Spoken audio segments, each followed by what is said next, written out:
So you may be thinking, how does a show go from something as soft as this It's okay, we're with the Public Safety Bureau. I promise, you're safe now. Just calm down. Ma'am, we're here to rescue you, that's all. to something as absolutely wild as this?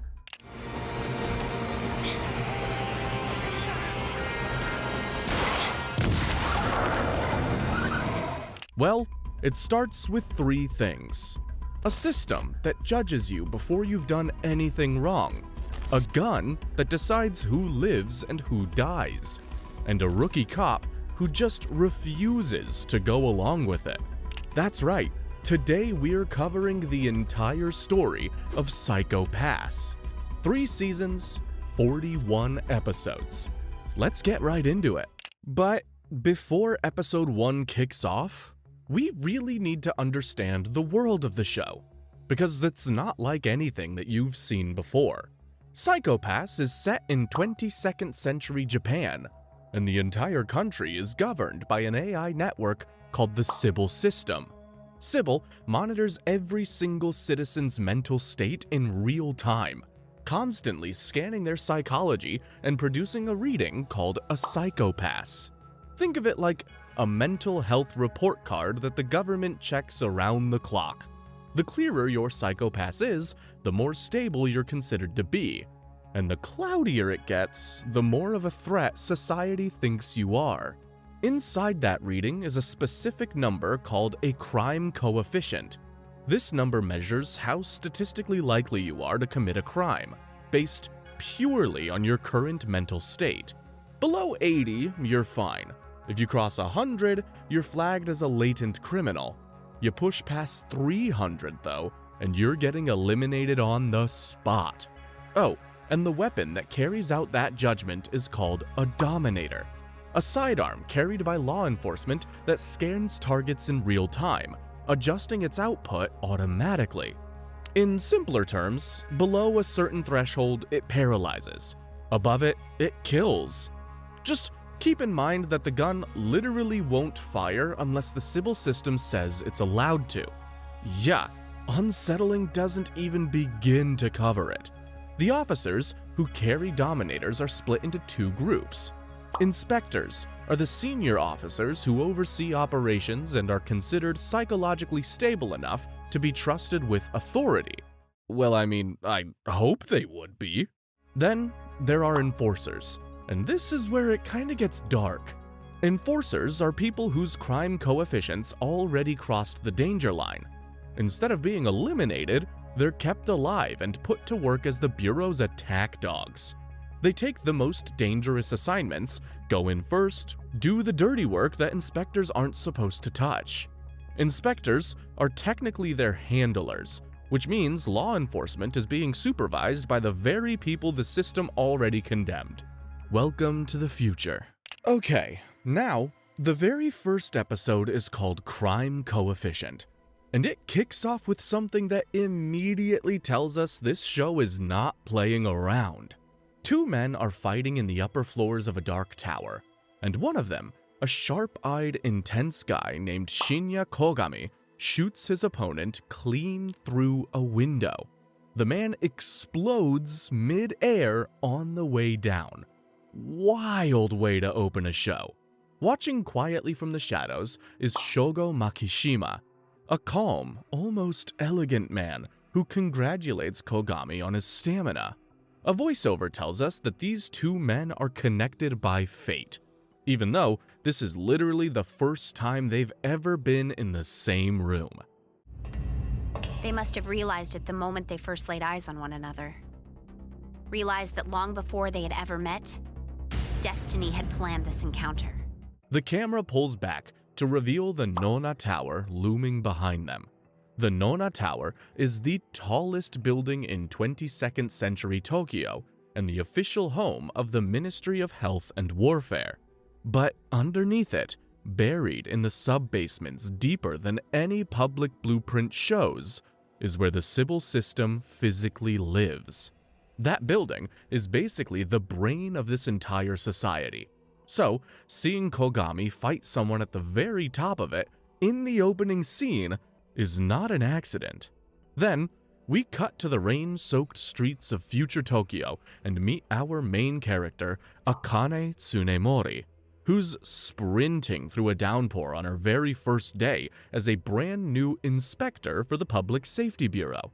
Akane is young, freshly out of training, and genuinely believes in the justice system she's about to work for. Her supervisor is Nobuchika Ginoza, a cold, efficient inspector who skips the pleasantries entirely and gets straight to the mission. Pleased to meet you, sir. This is my first day. I know. I'm sorry, but the CID's short on manpower tonight. I don't have time to give you the rookie treatment. As we speak, a man named Nobuo Okura received a dangerously high psychopath reading and fled before getting mandatory therapy. Now, he's holding a woman hostage somewhere in the city. It's time to move. A paddy wagon rolls up, and out comes the enforcers of Division 1. First is Tomomi Masaoka, the older, fatherly one, who immediately takes Akane under his wing. Then, there's Shusei Kagari, the casual, mouthy one, who wastes no time asking if the new girl is the cutie he'd been hearing about. Lovely first impression, dude. And then there's Kogami, the same man from the opening scene, already geared up and ready to go. As they head into the abolitionist area, the part of Tokyo where the homeless population lives largely outside Sybil's monitoring grid, Masaoka pulls Akane aside with some advice that doesn't get taught in training. The Sybil system can read a person's thoughts, but it still can't fully account for the range of human morals and ethics. So basically, the number on the scanner isn't the whole story. Just be prepared, he says. Kagari tracks Okura down first and fires the Dominator's Paralyzer mode at him. The Paralyzer is the Dominator's non-lethal setting, designed to incapacitate without killing. Except it doesn't work. Okura has been taking stimulants, and the drugs in his system are strong enough to completely block the Paralyzer's effects. So, he bolts. Kogami eventually corners him and finishes it with a lethal eliminator mode, which doesn't just shoot a target, it atomizes them. By that point, Okura's crime coefficient had climbed past 300, so the system authorized the kill without blinking. You have my deepest sympathies. And just like that, he's gone. But the mission isn't over. The hostage, Chika Shimazu, is in a terrible state, and the trauma of the ordeal has spiked her crime coefficient past 100, then up to 160. She didn't do anything wrong. She was the victim. But to the Dominator, the number is the number, and Kogami locks onto her with the weapon reading over 300. Lethal elimination is then authorized for a traumatized hostage. Akane steps in and orders Kogami to stand down, but Kogami doesn't move. So Akane raises her own Dominator and shoots Kogami with the Paralyzer, physically stopping him from pulling the trigger. All that on day 1. Damn. With Kogami down, Chika starts to calm, and her crime coefficient drops to a safe level, and she can be arrested instead of eliminated. Whew. Throw the lighter down and everything will be fine.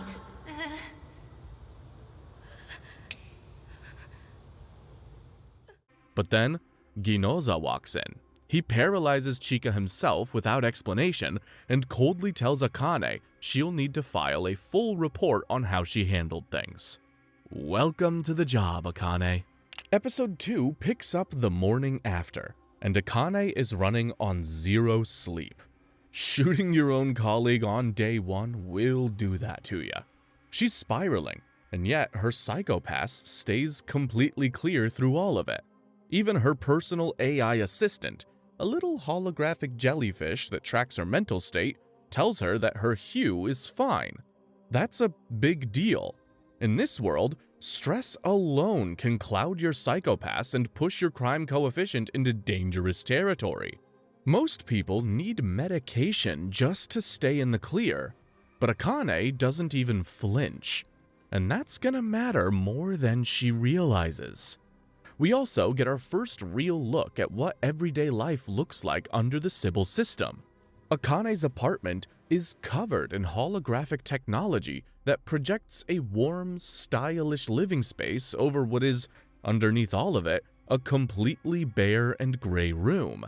The moment she steps out and the door closes behind her, every hologram shuts off instantly, and the room goes cold and empty. So really, a comfortable life in this world is just a projection. Pull it away, there's nothing left underneath. Kinda like the system you're running everything outside those walls with.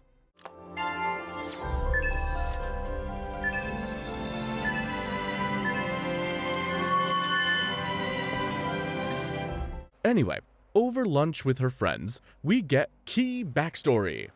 Akane's Sybil aptitude tests were so good that they told her she could be literally anything: inspector, scientist, engineer.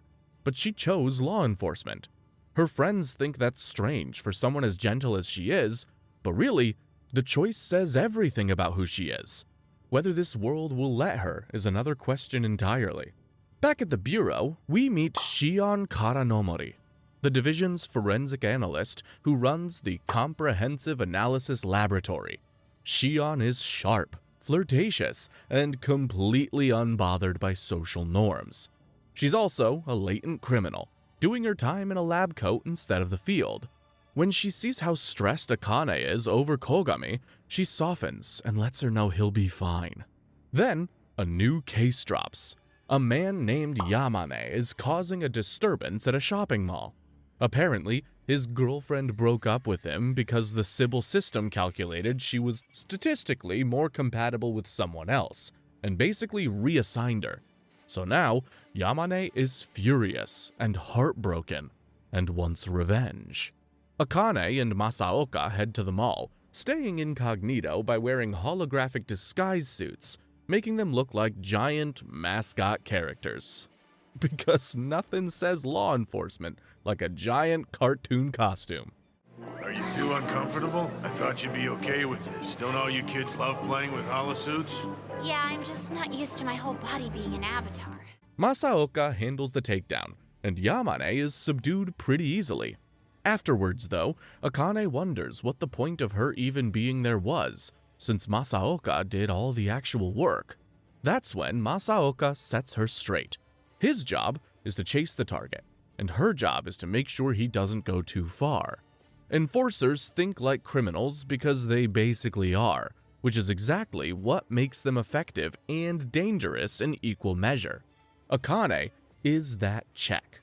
Nothing glamorous, but necessary. That evening, Kagari tracks Akane down for dinner, and the conversation gets sharp fast. When he finds out Akane had every career option in the world and is still here, second-guessing herself, something shifts in him.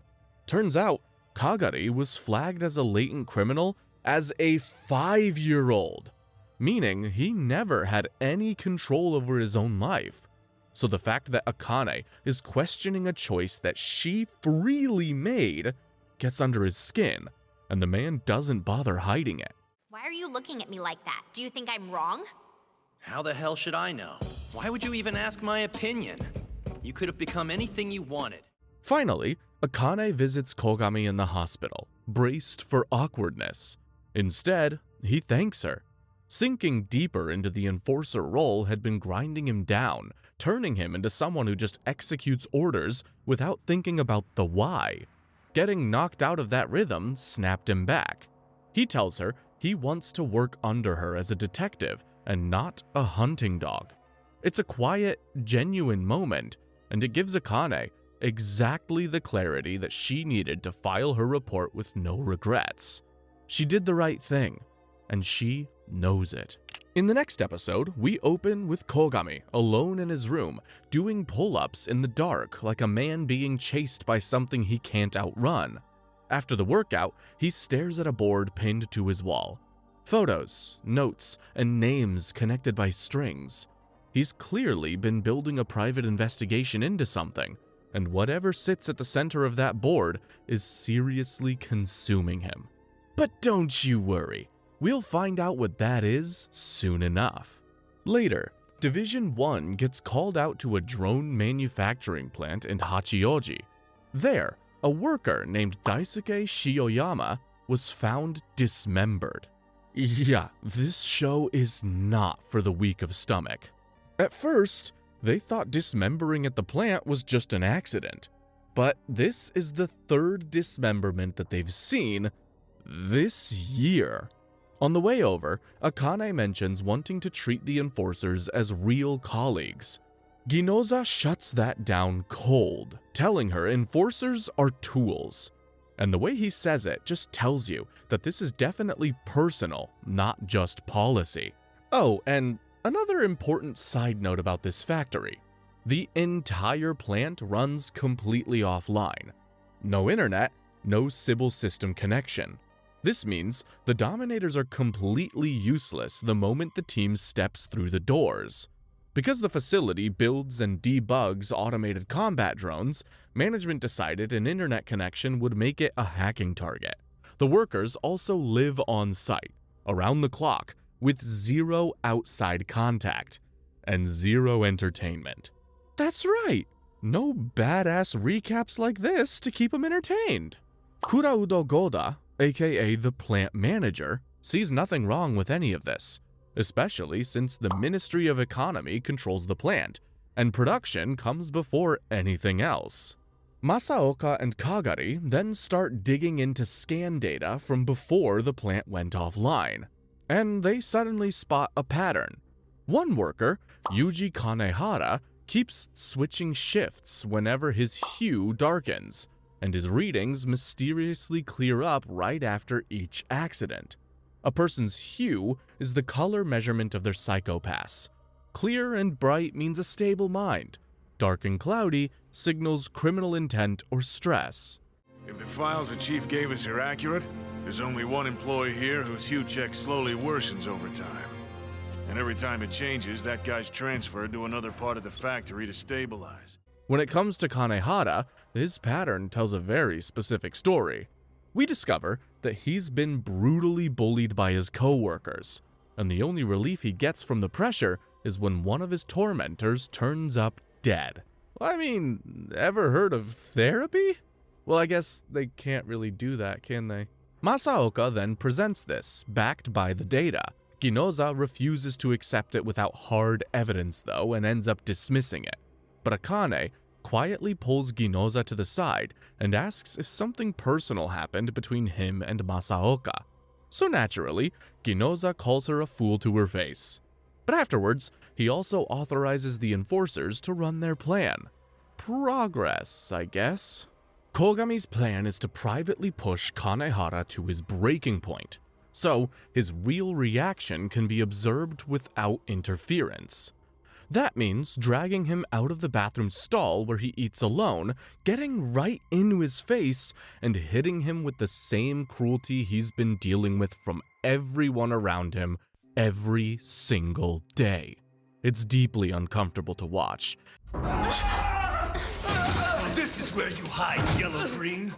Do your meals taste better after you kill someone? Well, hey, answer me! And Kogami is clearly not entirely just acting. Akane definitely didn't sign up for this. But it works. Kanehara snaps. He remotely activates 2 factory drones, sending them straight at Kogami and Akane. Once I'm done killing the 2 of you, my hue will become clean again! Run! Kagari and Kunizuka sprint through the facility, laying down a communications table to restore Sybil access. And the moment it locks in, Kogami manages to paralyze Kanehara and use the Dominator's Destroy Decomposer mode to obliterate the drones. Just so you know, the Destroy Decomposer sits above even the Lethal Eliminator on the Dominator's power scale, built specifically to destroy non-human targets. Good lord. Case closed. The next episode is called Nobody Knows Your Mask, and it takes us somewhere we haven't been yet. the internet. Before the case even starts, we get a window into where Akane's head is at. She's been spending her downtime in a commune field, which is basically the world's version of social media brought to full holographic life. People log in through virtual reality gear and interact as digital avatars in fully rendered online spaces. Akane's avatar is called Lemonade Candy, and she's been using it to get advice from a wildly popular online personality called Talisman, a mysterious, shadowy figure who runs a kind of digital advice show. Akane, using the classic asking for a friend move, asks Talisman what to do about a colleague who does unpredictable things and somehow always makes sense. Talisman sees right through it though, telling her she's trying to change this person instead of accepting who he actually is. Still chewing on that, Akane goes to Masaoka and asks him the same question about Kogami. Masaoka is painting quietly and doesn't even blink before answering. He tells her that truly understanding Kogami would mean having to think like Kogami, forcing her to walk the same psychological path that darkened his psychopaths in the first place. He even drops a sick Nietzsche reference.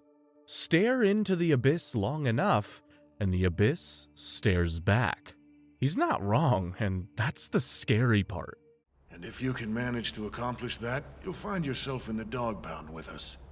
Your psychopaths will have a reading identical to Kogami's. Before the conversation goes further, Ginoza calls them in. The next case involves a man named Kimihiko Hayama, missing for 2 weeks. At first glance, his apartment looks pretty normal, but holographic reconstruction reveals the furniture has rearranged, with the carpet shifted. Underneath, they find adhesive tape residue and a scratch on the floor. Kogami reads it, revealing that someone killed Hayama on a plastic tarp, dismembered the body, broke it down into organic matter, and flushed it through the plumbing. Clinical, methodical, deeply unsettling. But then comes the twist.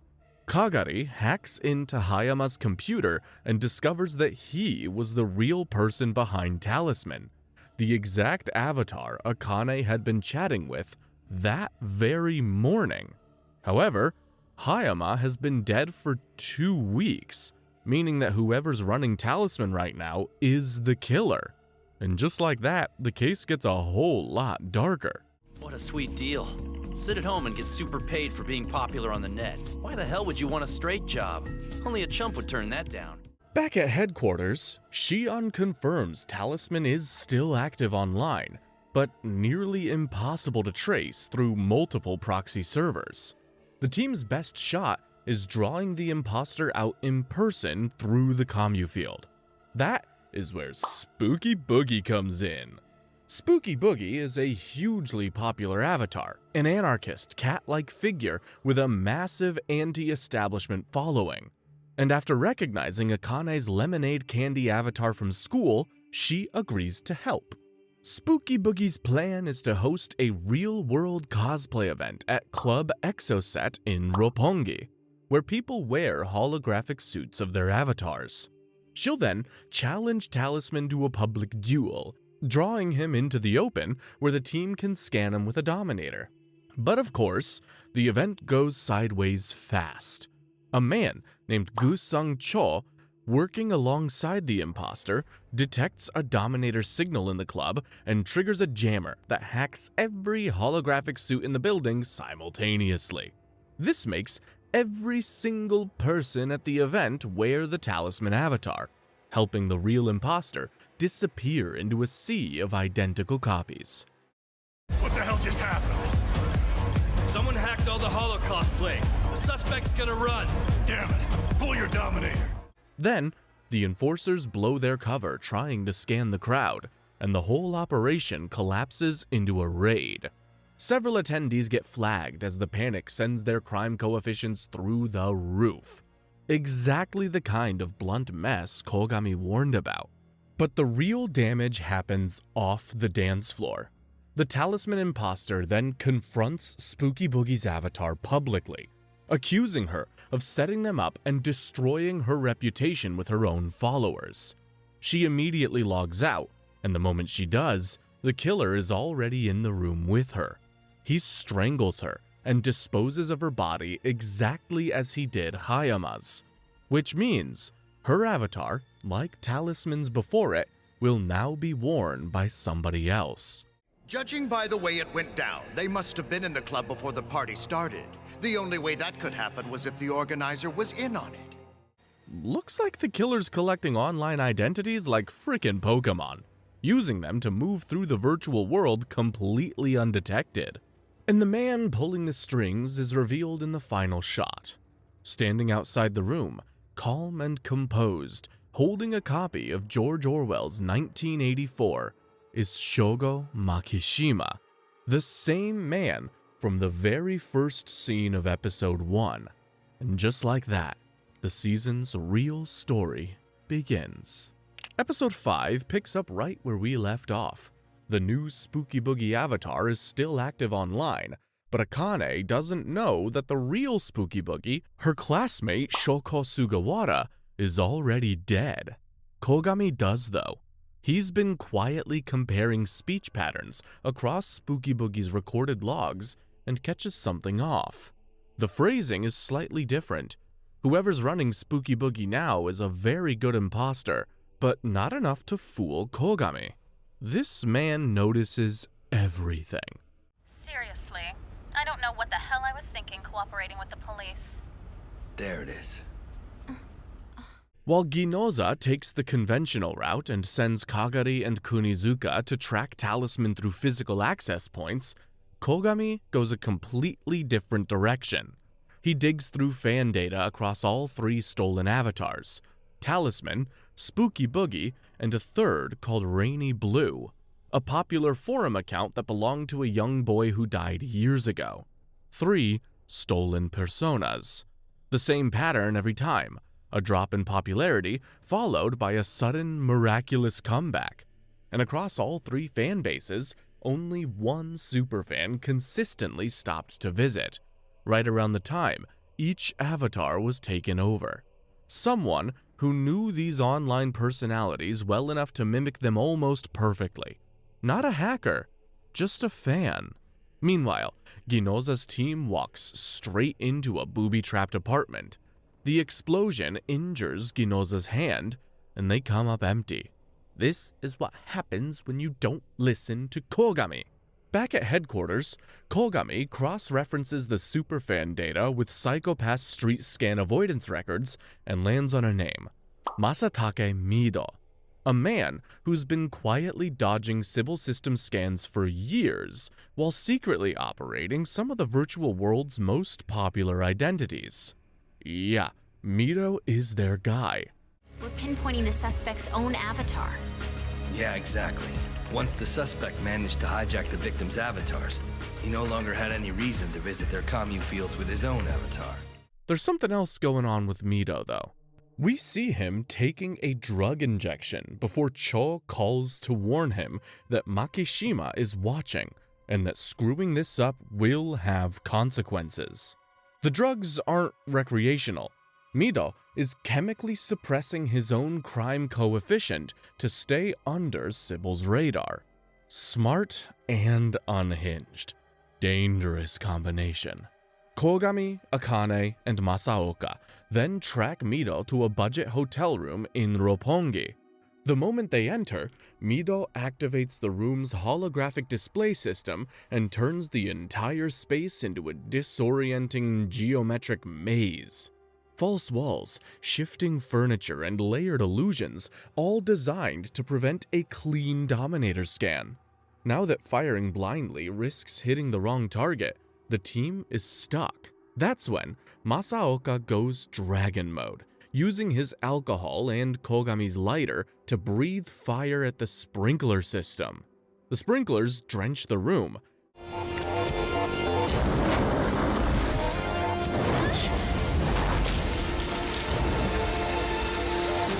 The holograms short out, and Kogami gets a clean reading on Mido. 335.1. Lethal Eliminator Time. The shot blows Mito's arm clean off, but he manages to keep running. Remember the drug suppression? Yeah, his system can't register the pain thanks to that. Mito then flees to his home, and what the team finds there is genuinely disturbing. He's surrounded by holographic projections of all 3 stolen avatars, reprogrammed to adore him unconditionally and shower him with personalized praise on loop. To Mito, he didn't steal the identities, he preserved them. He believed he understood these personas better than the real people behind them ever did. But before the team can reach him, Makishima remotely hijacks all 3 avatars and uses them to psychologically destroy Mito, turning his beloved idols against him all at once. Stop! Stop it! Get them back! Stop speaking in their voices! Sorry. Ginoza, Kagari, and Kunizuka kick the door in and find Mito lost in his own world, completely unresponsive. They shoot him, and that is the end of it. With the case closed, Ginoza pulls Akane aside, and in his own stiff way, warns her again about getting too close to the enforcers. Then, he sends her a personnel file as he walks away. Akane opens it and finds out that Kogami used to be Ginoza's own partner until a case called the Specimen Case pushed his crime coefficient past the limit and demoted him to enforcer. The very thing everyone keeps warning Akane about already happened to the person she trusts most. And now, she has to sit with that. Episode 6 opens with Kogami having a nightmare, and it's not a pretty one. He's back in a dark alley, reliving the moment he found his former enforcer partner, Mitsuru Sasayama, dead. But not just dead, dismembered and posed like a piece of art. Good God. Where could he have gone off to? Calm down, Kogami. Things are getting out of control. Come back for now. I'm bringing Sasayama back! This is the memory that ended Kogami's career as an inspector and turned him into the man he is today. And now, we finally understand what's driving him. Meanwhile, Ginoza gets called in to meet with the Bureau's chief, a sharp, no-nonsense woman who runs the Public Safety Bureau from the top. She's been watching Akane's rookie cases and is worried she might go down the same path as Kogami. Ginoza defends Akane, but the chief makes one thing very clear. She knows about Ginoza's father, and she's not above using that information as leverage. Interesting. We don't get the full story yet, but the threat lands. Back with Akane, she's hanging out with Kagari in his quarters while he cooks. She's trying to get information about Kogami's past out of him, but Kagari, being Kagari, teases her about having a crush before actually giving her anything useful. Or is it that you're seriously concerned about Kogami? Are you in love? Over food and drinks, Kagari fills her in. Kogami didn't just get demoted for having a cloudy psychopath. He lost an enforcer, and he's been chasing the person responsible ever since.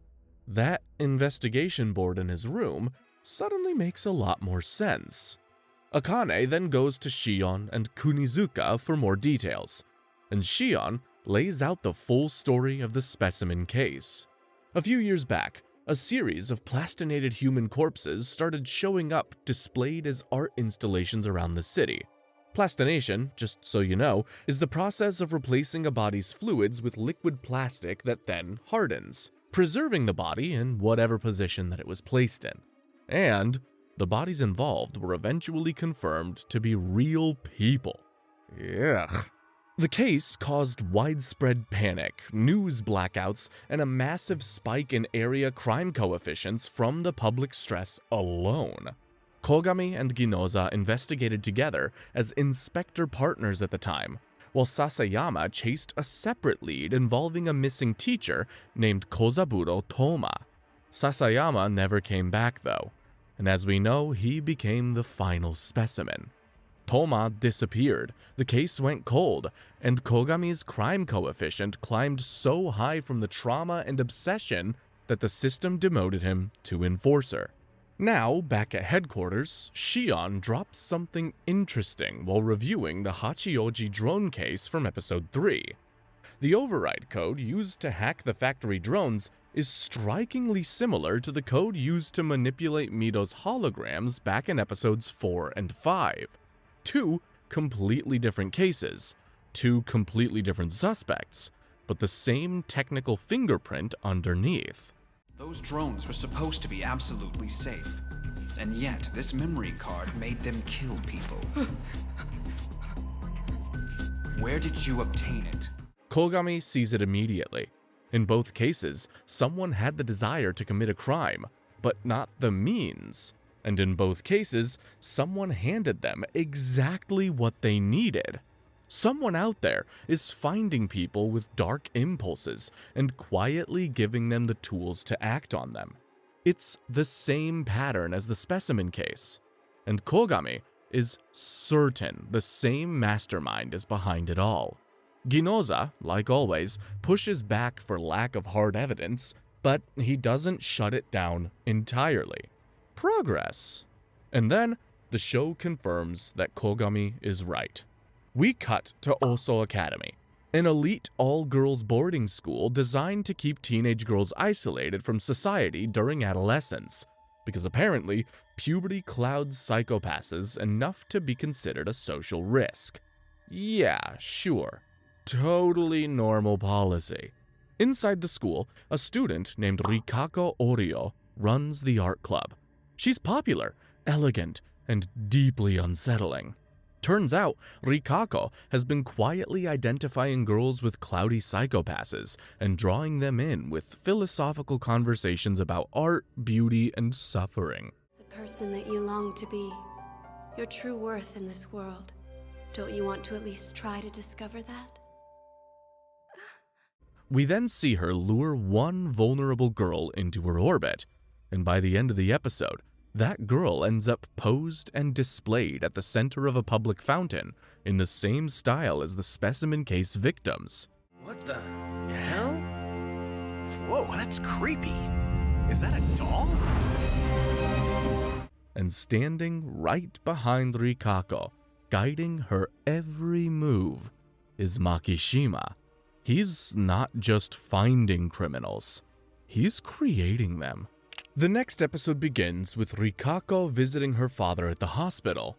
The nurse lightens the mood by telling her that he's certainly happy to see her, but Rikako knows that's not true. Her father, Roichi Orio, has gone completely mental, a shell of the man he used to be, and the cruel irony is that the very system designed to protect people is what destroyed him. You see, Roichi was once a celebrated artist known for creating deeply disturbing works featuring girls' bodies as subjects. His goal wasn't to be sick, it was to hold up a mirror to society's darkest impulses and force people to confront them. But then, the Sybil system arrived, medicated everyone's stress away, and made his life's work completely irrelevant. Without that creative tension, without any stress or darkness to channel, Roichi fell victim to a condition called eustress deficiency, a disease caused by a total absence of stress in a person's life. The brain, with nothing to push against, basically turns to mush. He created vivid, cruel nightmares using broken female bodies as motifs. From his art, you might assume he was some twisted sadist, but he was actually a strictly moral man. The system saved society and killed her father, and now Rikako is furious. Back at the crime scene from the last episode, Ginoza, Kogami, and Akane stand over the plastinated corpse of a student named Satsuki Kuzuhara from Oso Academy. The staging is identical to the specimen case, so Ginoza immediately pulls Kogami off the investigation, worried his personal obsession with the case will compromise the work. Akane then accidentally lets slip that she already knows about Kogami's history with the specimen case. So, Ginoza assigns her to watch over him and make sure he doesn't interfere. Back at headquarters, Kagari points out the obvious. Kogami knows more about the specimen case than anyone. Keeping him off the investigation doesn't make any sense. But of course, Ginoza doesn't budge. While the team works the case without him, Kogami is in the gym beating up a sparring robot with the kind of focus that tells you he's not really thinking about the robot.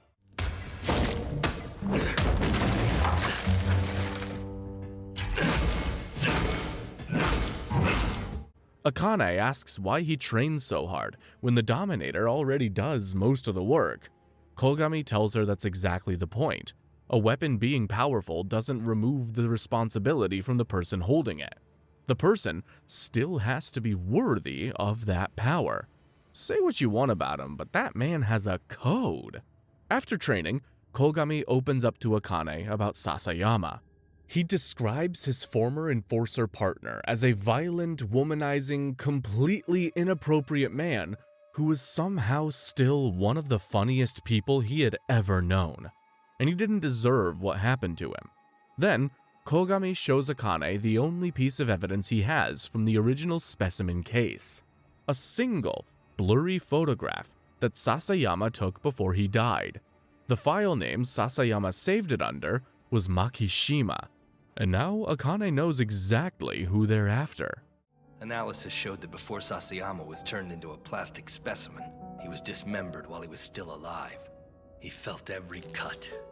Back at Oso Academy, two students named Mika Shimotsuki and Kagami Kawarazaki are gossiping nervously about classmates going missing. Mika is cold and dismissive about the whole thing, but Kawarazaki is genuinely worried about their childhood friend Okubo, a fellow student who's gone missing from the academy.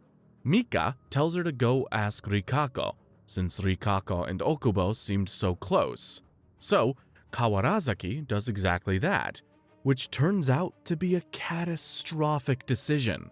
She walks into Rikako's room, gets close enough to see a painting of Okubo's naked body on the canvas, and before she can process what she's looking at, Rikako puts her to sleep with a syringe. It could be a great addition to my Yoshika piece. I'm so glad you chose to come by. Kawarazaki wakes up bound and gagged in front of Okubo's severed floating head.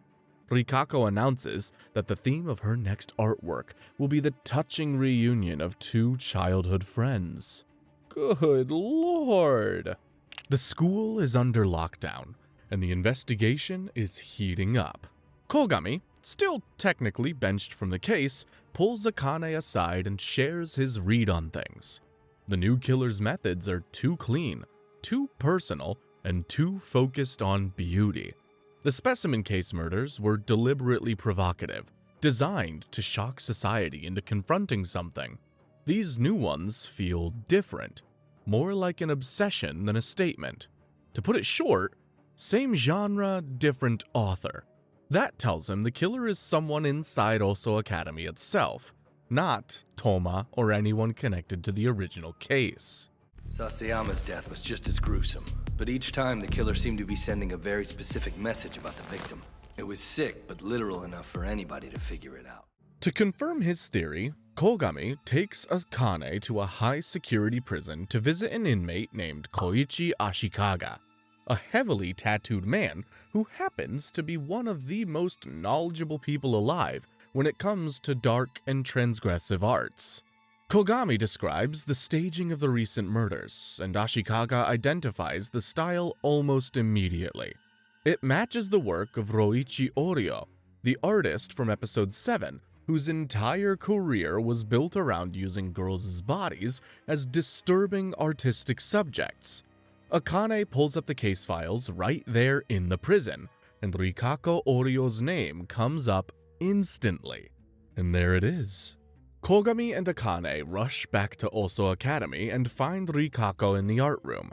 The moment Kogami's Dominator scans her, it reads a crime coefficient of 472. That is extraordinarily high.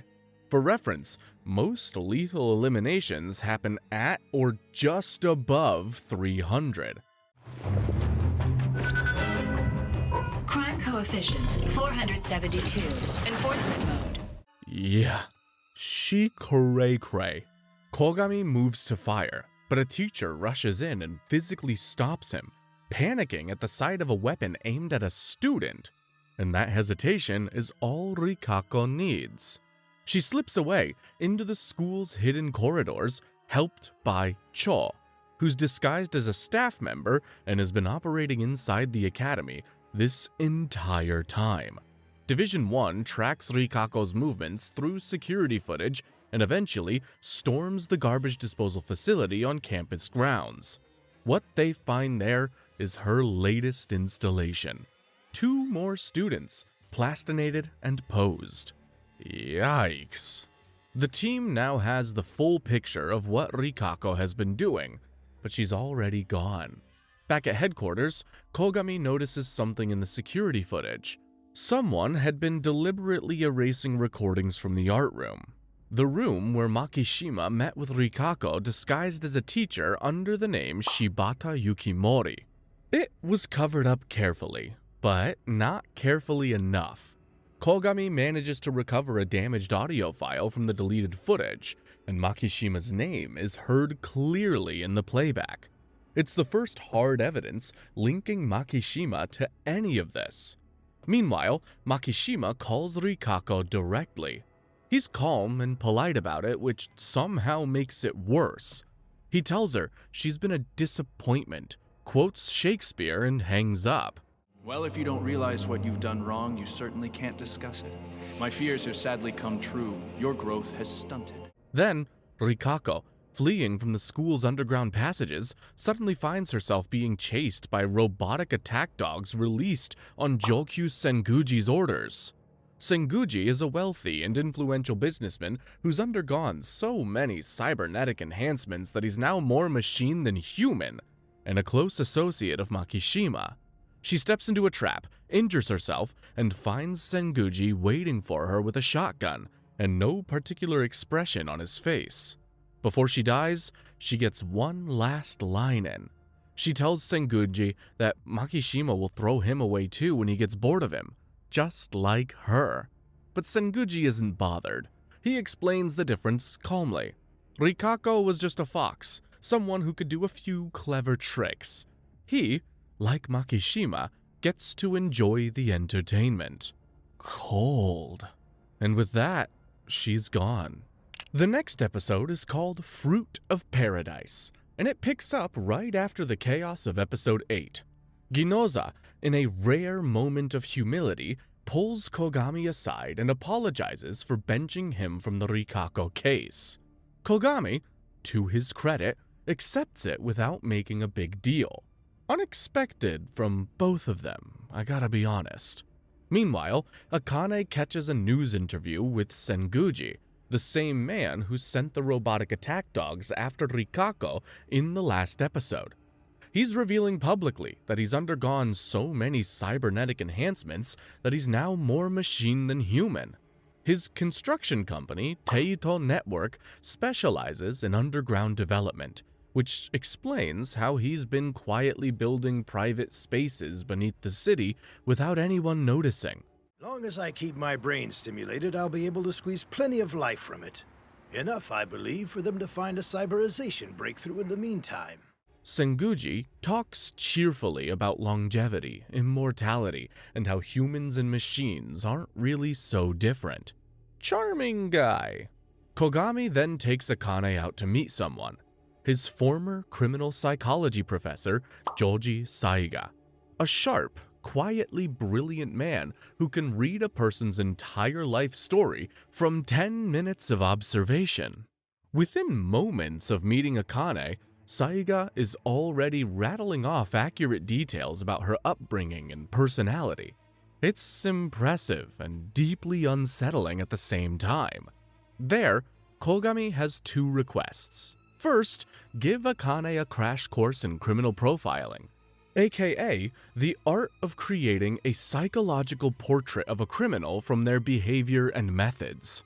Second, help him understand what kind of person would be the worst criminal thanks to the Sybil system. Kogami goes on to describe Makishima without naming him, and Saiga outlines what true charisma looks like in a dangerous person. 1. The presence of a natural leader. 2. The ability to make people feel valued just by being near them. And 3. Intelligence paired with the gift of persuasion. Kogami confirms Makishima has all 3, which is exactly what makes him so hard to catch. On the drive back, Kogami tells Akane why Saiga's lectures aren't in any official archive. Attending them caused students' crime coefficients to rise, simply because truly understanding criminal psychology means thinking like a criminal. The Sybil system flagged the content as psychologically dangerous, and Saiga was banned from teaching entirely. Akane is genuinely uncomfortable hearing this, since she just spent the entire day doing exactly that. Kogami reassures her that a single session is fine. She's not entirely convinced though, and honestly, fair enough. Back at headquarters, Ginoza finds out where Kogami and Akane spent the day, and he is not pleased. I heard you took Inspector Tsunemori to meet with Joji Saiga today. Yeah?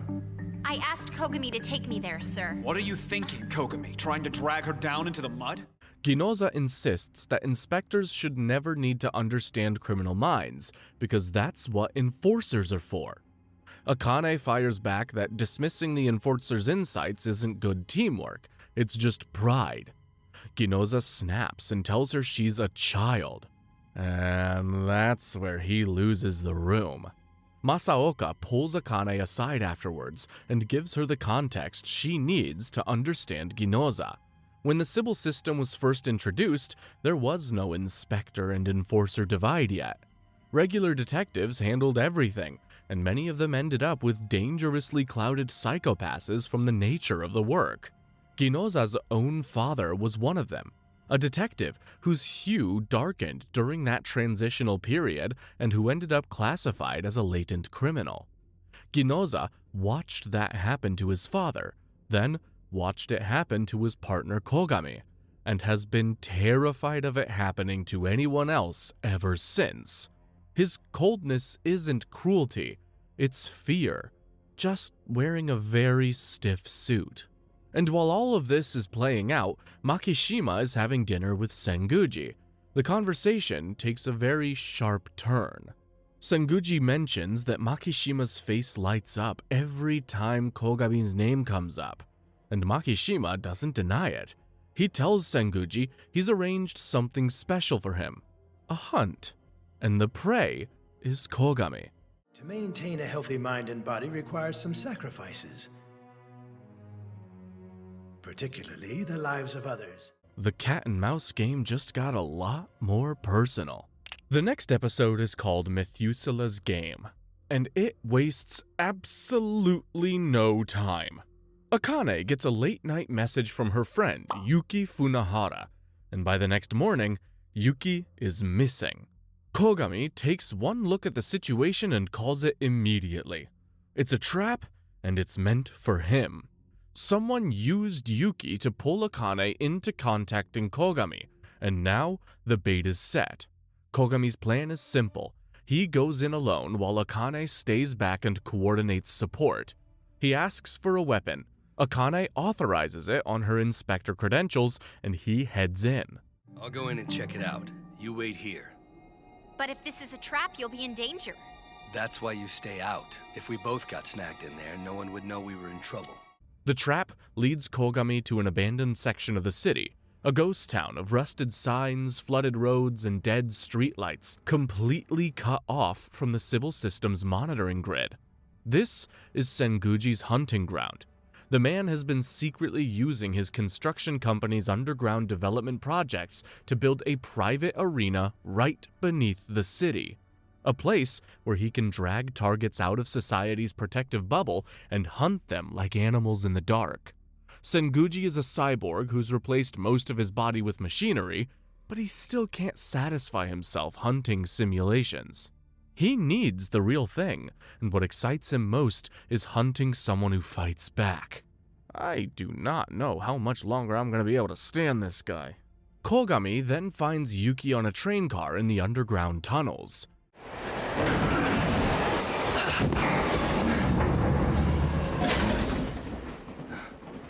The moment they connect, Kogami loses radio contact with Akane. Yeah, the signal's been jammed. Senguji's robotic hunting dogs are already in the tunnels and closing in.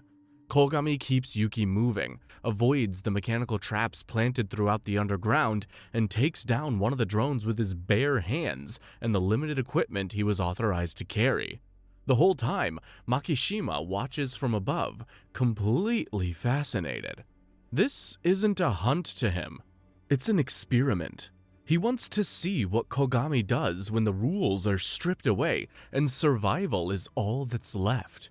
But then, Makishima does something unexpected.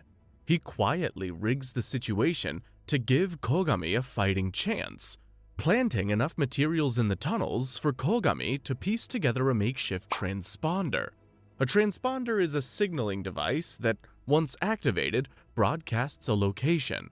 Kogami figures it out, builds it, and gets a distress signal out. But wouldn't you know it, Makishima handed him the exit on purpose. He wanted to see if Kogami could find it and use it. So, really, he wants the hunt to continue properly, not end with a cheap kill in the dark. Was that intended to mock me? It's not just this Kogami I have my eyes on. I'm interested in you as well, Mr. Senguji. Back outside, things are getting tense for a different reason. Ginoza is furious at Akane for letting Kogami go in alone and starts questioning whether Kogami planned this whole situation as a cover to escape the bureau. Masaoka shuts that down fast and puts Ginoza in his place in front of the whole team. Masaoka doesn't play. Akane, despite the dressing down from Ginoza, never wavers. She believes in Kogami. When Kogami's distress signal finally comes through, the whole team lights up. Masaoki and Kagari were never worried, but the relief on Akane's face says everything. Division 1 then piles into the tunnels and heads straight for Kogami's location. The hunt isn't over yet, but at least he's not alone anymore. The next episode is called Saint's Supper, and it opens right where we left off. Kogami receives a Dominator from a drone and uses it to corner Senguji in his own hunting ground. Senguji, facing the man he's been chasing through the tunnels, is thrilled. He gets his duel. Then they shoot each other, and Senguji walks straight into Kogami's final trap, while Beethoven's Ode to Joy plays over the whole thing from Senguji's personal speaker system. Only in this show. And just as predicted, Senguji goes down. Acquired.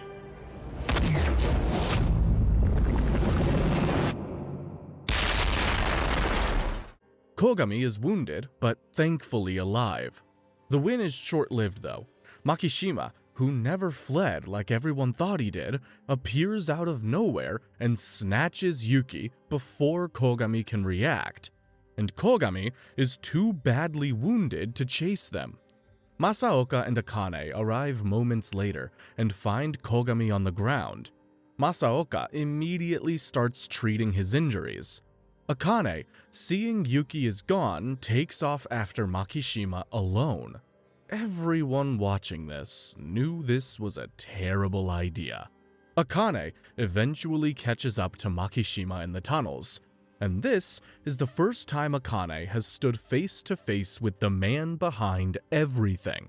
He's calm, composed, and holding Yuki. Akane then raises her Dominator and scans him. But here's the kicker. His crime coefficient is 79, below the enforcement threshold. She scans again, and the number drops even further. Then further still, all the way down to 0. 0!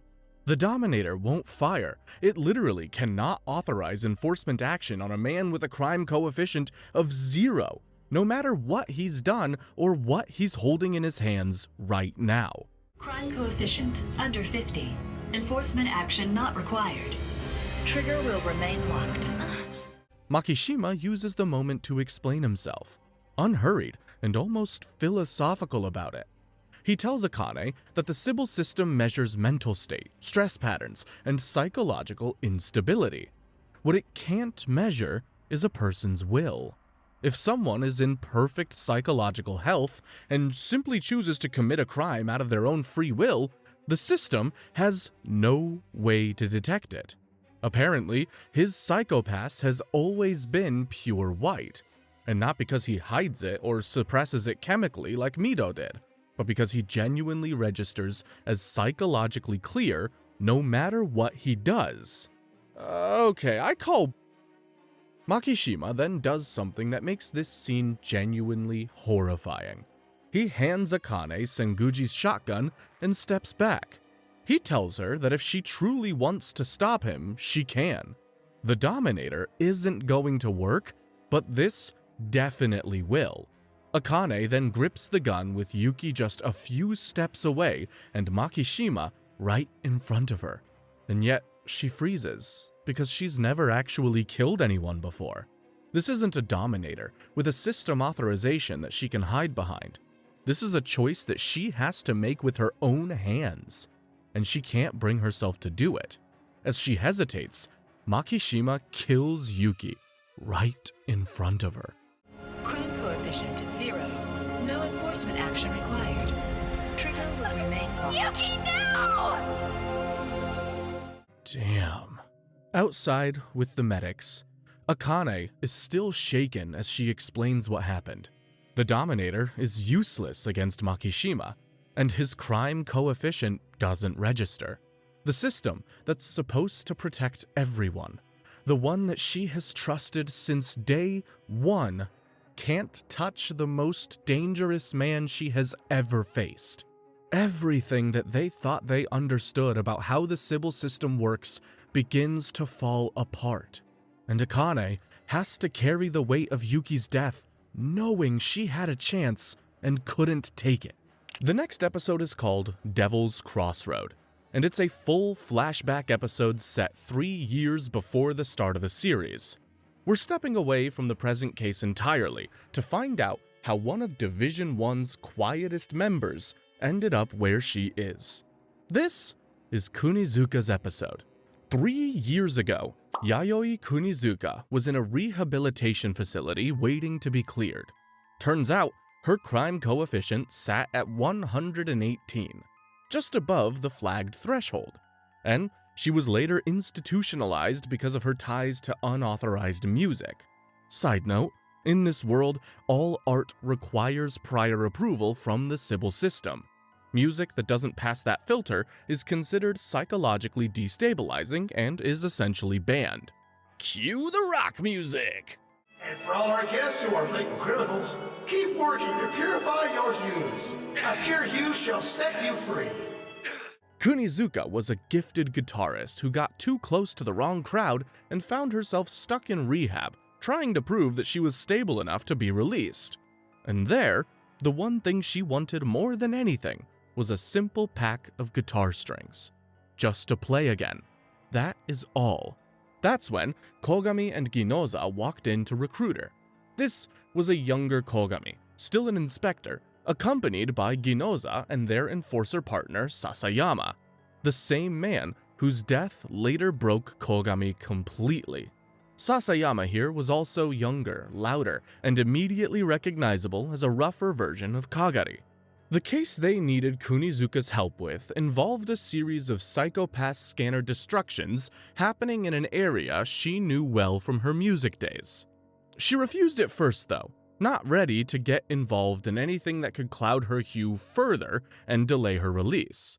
Then, Kogami pulled out a pack of guitar strings. And just like that, she was in. But there are a few common venues that everyone seems to know and use. And you can narrow down this list further by only looking at the ones your vandals have visited. Kunizuka led the team to the underground music scene she used to be a part of. While the investigation unfolded, she reconnected with someone she clearly still had deep feelings for. Rina Takizaki was a charismatic, passionate musician whom Kunizuka admired. But Sasayama, moving too fast and too aggressively, blew the operation early at Club 27. And with their luck, the place caught fire in the chaos. Sasayama got his suspect but lost control of the scene, leading Kunizuka to break away from the team to find Rina. But what she found stopped her cold. Apparently, Rina wasn't just a musician with unconventional taste. She was a part of a resistance group, actively working to overthrow the Sybil system, selling Molotov cocktails and organizing against the government. At that point, Kunizuka raised the Dominator that Kogami gave her earlier, pointing it at Rina. Except the weapon read her as an unauthorized user and refused to fire. Remember, she wasn't an enforcer yet. So, she kept pulling the trigger, again and again. Even after 8 tries, nothing. Invalid user. Gun deactivated. What the hell? Come on! Shoot, damn it! Afterwards, Rina walked away without looking back, and Kunizuka couldn't stop her. And in the aftermath, Kogami found Kunizuka on her knees. Turns out, what Kogami did was calculated from the start. He wanted her to choose between the life she used to have and the only path she had left. Kunizuka sat with that, and when she finally spoke, she agreed to become an enforcer. The next episode is called Invitation from the Abyss, and things are shifting at every level of the Bureau. We're also back in the present, where Ginoza gets called in to meet with the head of the Public Safety Bureau, Joshu Kase, a sharp, controlled woman who runs the entire operation from the top. Ginoza is already under pressure, and Kase doesn't make it easier. She then confirms what Akane discovered in the tunnels. Makishima is criminally asymptomatic, meaning his brain simply does not produce the psychological markers that the Sybil system uses to measure criminal intent. In other words, his mind simply reads clean no matter what he does. And here is what's worst. He's not the first. The original specimen case suspect, Kozaburo Toma, was the same way. The Bureau knew this type of person existed 3 years ago and buried it. Classic political move. Kasai then orders Ginoza to keep all of this information off the books, away from the public, and away from his own team. All he has to do is capture Makishima and tell no one how. Meanwhile, Akane visits Kogami in the hospital, and the two of them say more in silence than they do out loud. Here, Akane notices he's already back to his usual self, analyzing and theorizing, and calls him out on it with a quiet smile. Your best friend just died, and you're already moving, she doesn't say. But at least one good thing came out of the whole nightmare. Now, everyone in the Bureau has to believe that Makishima is real. Akane then agrees to undergo a memory scoop, a procedure that uses specialized equipment to extract and reconstruct visual memories from a person's brain, turning them into a usable image. The goal is to put a clear image of Makishima's face from Akane's memory of the night Yuki died, giving the team something to work with. The risk is that reliving that memory in full detail could spike her crime coefficient to dangerous levels.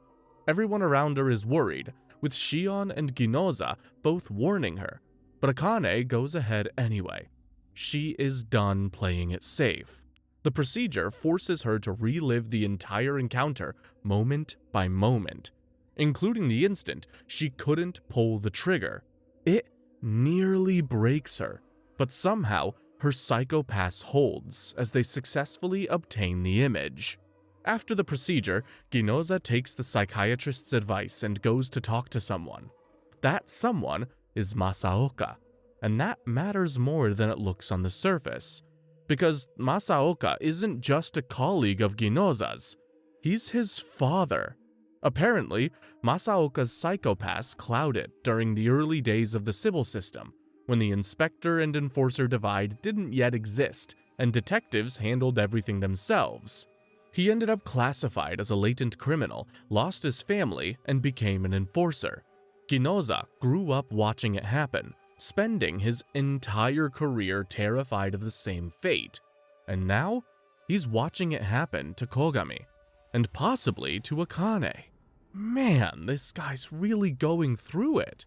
Masaoka then tells Ginoza that Akane stays clear because she doesn't fear the number. She accepts things as they are and focuses on the work. It's the simplest answer, and somehow the hardest one for Ginoza to hear. The episode ends on something chilling. Over the closing credits, Kasae is heard speaking in a low, familiar tone directly to Makishima, calling him by his first name, Shogo. We've identified you and you're at the end of the line, Shogo. Yeah, the head of the Public Safety Bureau apparently has a personal relationship with the most dangerous criminal in the country. And now, we have to wonder exactly what kind of relationship that is. The next episode is called Sweet Poison, and it opens with something deeply wrong.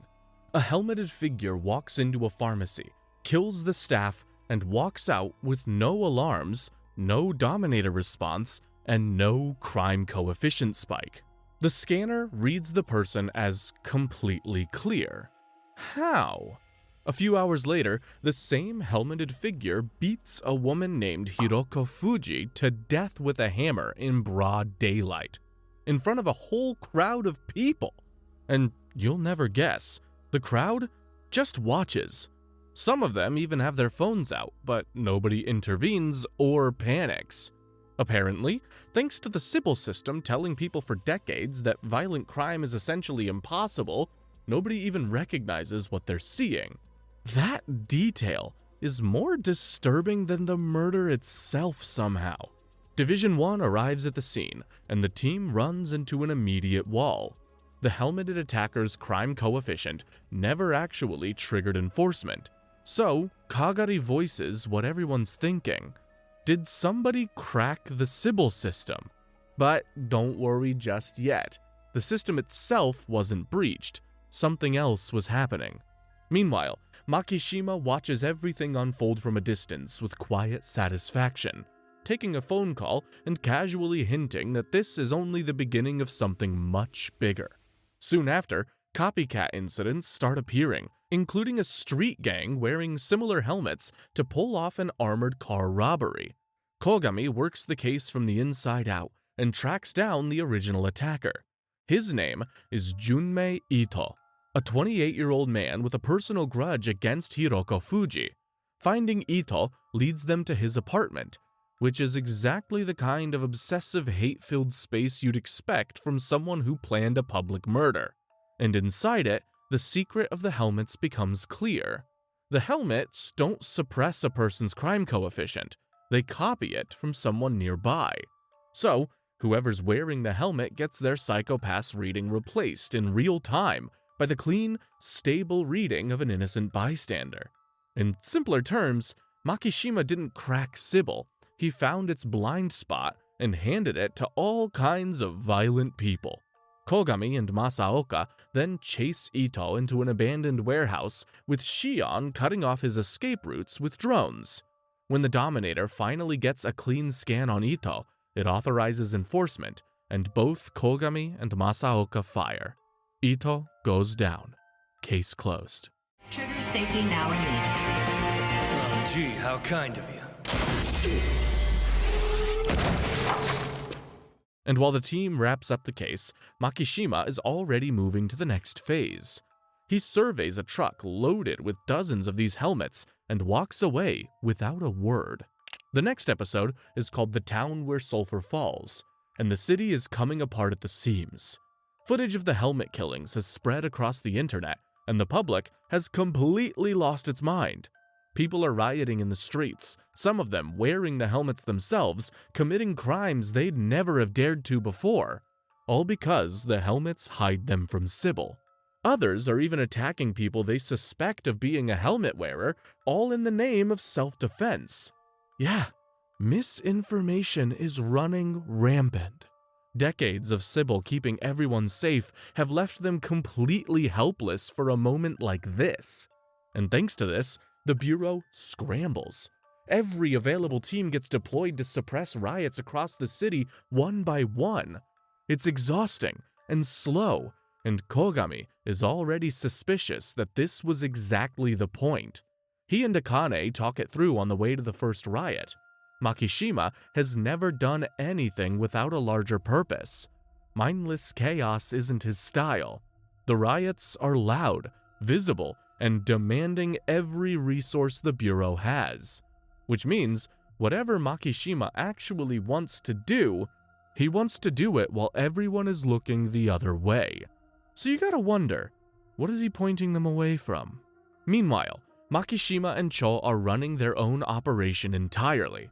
Turns out, Cho, who handled the holographic hacking back in the first arc, found something most people would never even think to look for. The Sybil system, for all of its reach and complexity, may have a single physical point of failure. One location, one structure, where the system's core operations are concentrated. And Cho believes he can crack it. It doesn't fully make sense on paper, and Cho says as much himself, but the potential payoff is enormous enough to try. So, Makishima assembles a team, all of them helmeted, and move out quietly, all while the city burns around them. And suddenly, Kogami figures it out. The riots aren't the plan, they're just a distraction, and the real target is the one place the Bureau never expects an attack: the Nona Tower, the tallest building in Tokyo, headquarters of the Ministry of Welfare, and the hidden home of Sybil itself.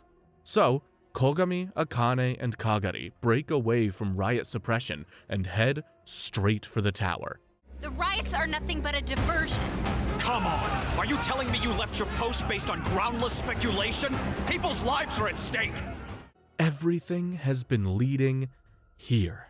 The next episode is called The Gates of Judgment. Kogami, Akane, and Kagari are inside the Nona Tower, and Makishima is already in the building. There, they split into two groups. Kogami and Akane go up toward the top floor where Makishima is headed, while Kagari goes down into the basement where Cho is attempting to hack into the core of the Sybil system. Nobody seems to like that split, but there is no time to argue. On the way up, Kogami and Akane run into one of Cho's guards and take him out, but Akane gets injured in the process. She tells Kogami to go ahead without her and catches up after treating the wound herself. She is not the same rookie from episode 1, that is for sure. Kogami then reaches the top floor, and finally, for the first time since that opening scene in episode 1, he comes face to face with Makishima in person. You are Shinya Kogami. And you are Shogo Makishima. And like a freak, Makishima is genuinely pleased to see him. But Kogami is not interested in conversation. They fight, and Kogami, one of the most physically capable enforcers in the Bureau, gets taken down with surprising ease. That's when Akane appears from behind and cracks Makishima across the head with the helmet Kogami gave her earlier. Makishima drops, and just like that, she saves him. Kogami, still on the ground, tells Akane to kill Makishima on the spot while they have the chance. But the Dominator won't work on him. They know that, and if they bring him in, a man this intelligent, this charismatic, and this invisible to Sybil, there's no guarantee the system can hold him. That's when Akane stands over Makishima with the helmet raised. Yuki's death running through her mind, everything this man has done sitting right in front of her. She considers finishing him off, but in the end, she can't. She sets the helmet down and places Makishima under arrest. Not because she's naive, but because she still believes that the system means something. Down in the basement, Kagari gets past Cho's guards and reaches something that was never supposed to exist in the first place. Below the 4th floor of Nona Tower, the official lowest level, there are even more floors. And at the bottom of them is the core of the Sybil system.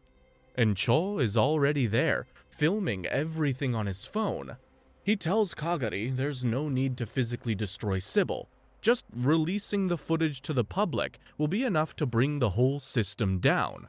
Kagari, who, if you remember, was flagged as a latent criminal and controlled since the age of 5, looks at whatever is in that room and is genuinely stunned. But before either of them can do anything with that information, Kasai appears behind them. She raises a Dominator at Cho and fires. The lethal eliminator takes Cho out instantly, but the blast also damages Kasai's outer casing, and what's revealed underneath stops Kagari cold. She's not human. Kasai is an android. She then turns the Dominator on Kagari, manually hacks its mode from non-lethal paralyzer up to destroy decomposer, and fires. Kagari smiles in his last moment, and just like that, he's gone. In the next episode, the riots are under control, and Makishima is in custody. But something isn't right, as Kagari still hasn't checked in. I wonder why. While the team waits for him to show up, the silence goes on long enough for Masaoka to ask the question nobody wants to answer. Does anyone actually believe Kagari just ran off? Meanwhile, Kogami is dealing with a different kind of frustration. Makishima is in custody, which means he should be facing judgment. But of course, the Sybil system can't judge him. His crime coefficient is still 0. The Dominator won't authorize enforcement, and the legal framework built around psychopath readings has no mechanism for processing someone the system literally cannot see. Kogami wants to know how this will get handled, but the answer he gets is not the one he wanted.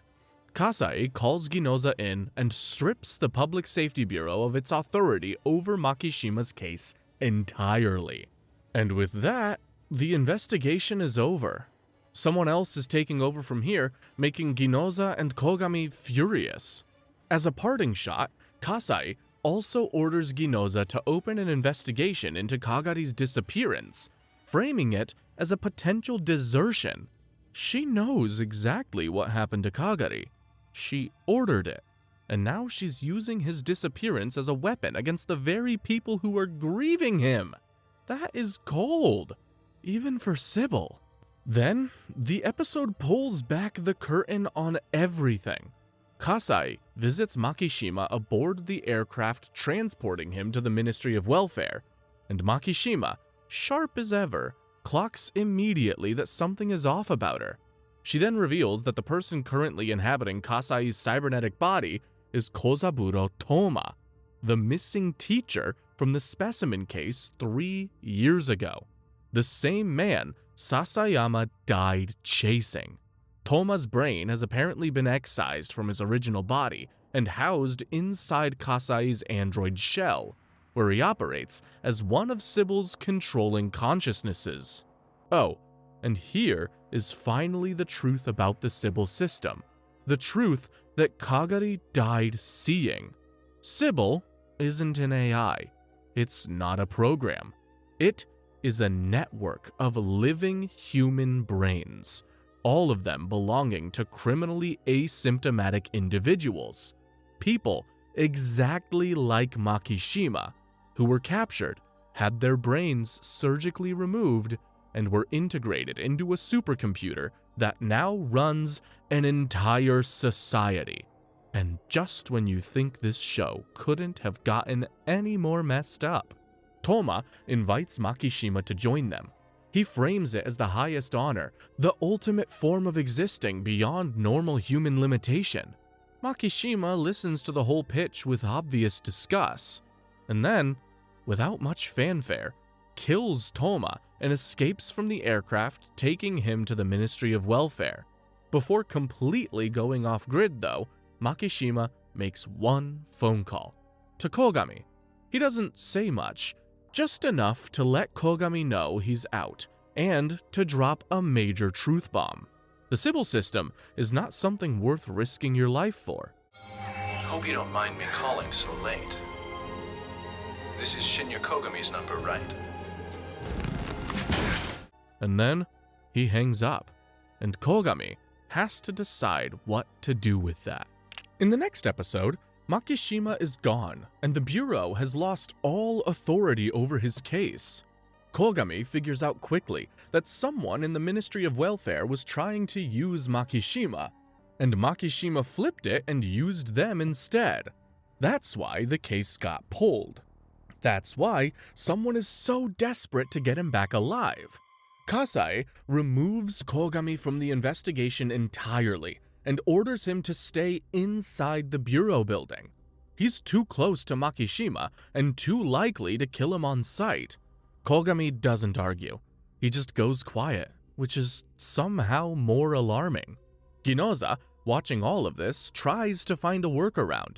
He attempts to reassign Kogami to Division 2 so he can keep working the case under a different label. But Kasai finds out immediately.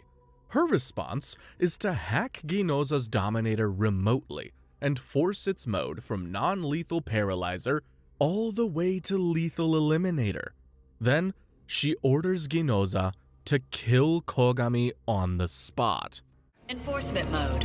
Non-lethal paralyzer. Enforcement mode. Lethal eliminator. Ginoza stands there with a weapon raised at his former partner, and he just can't bring himself to pull the trigger.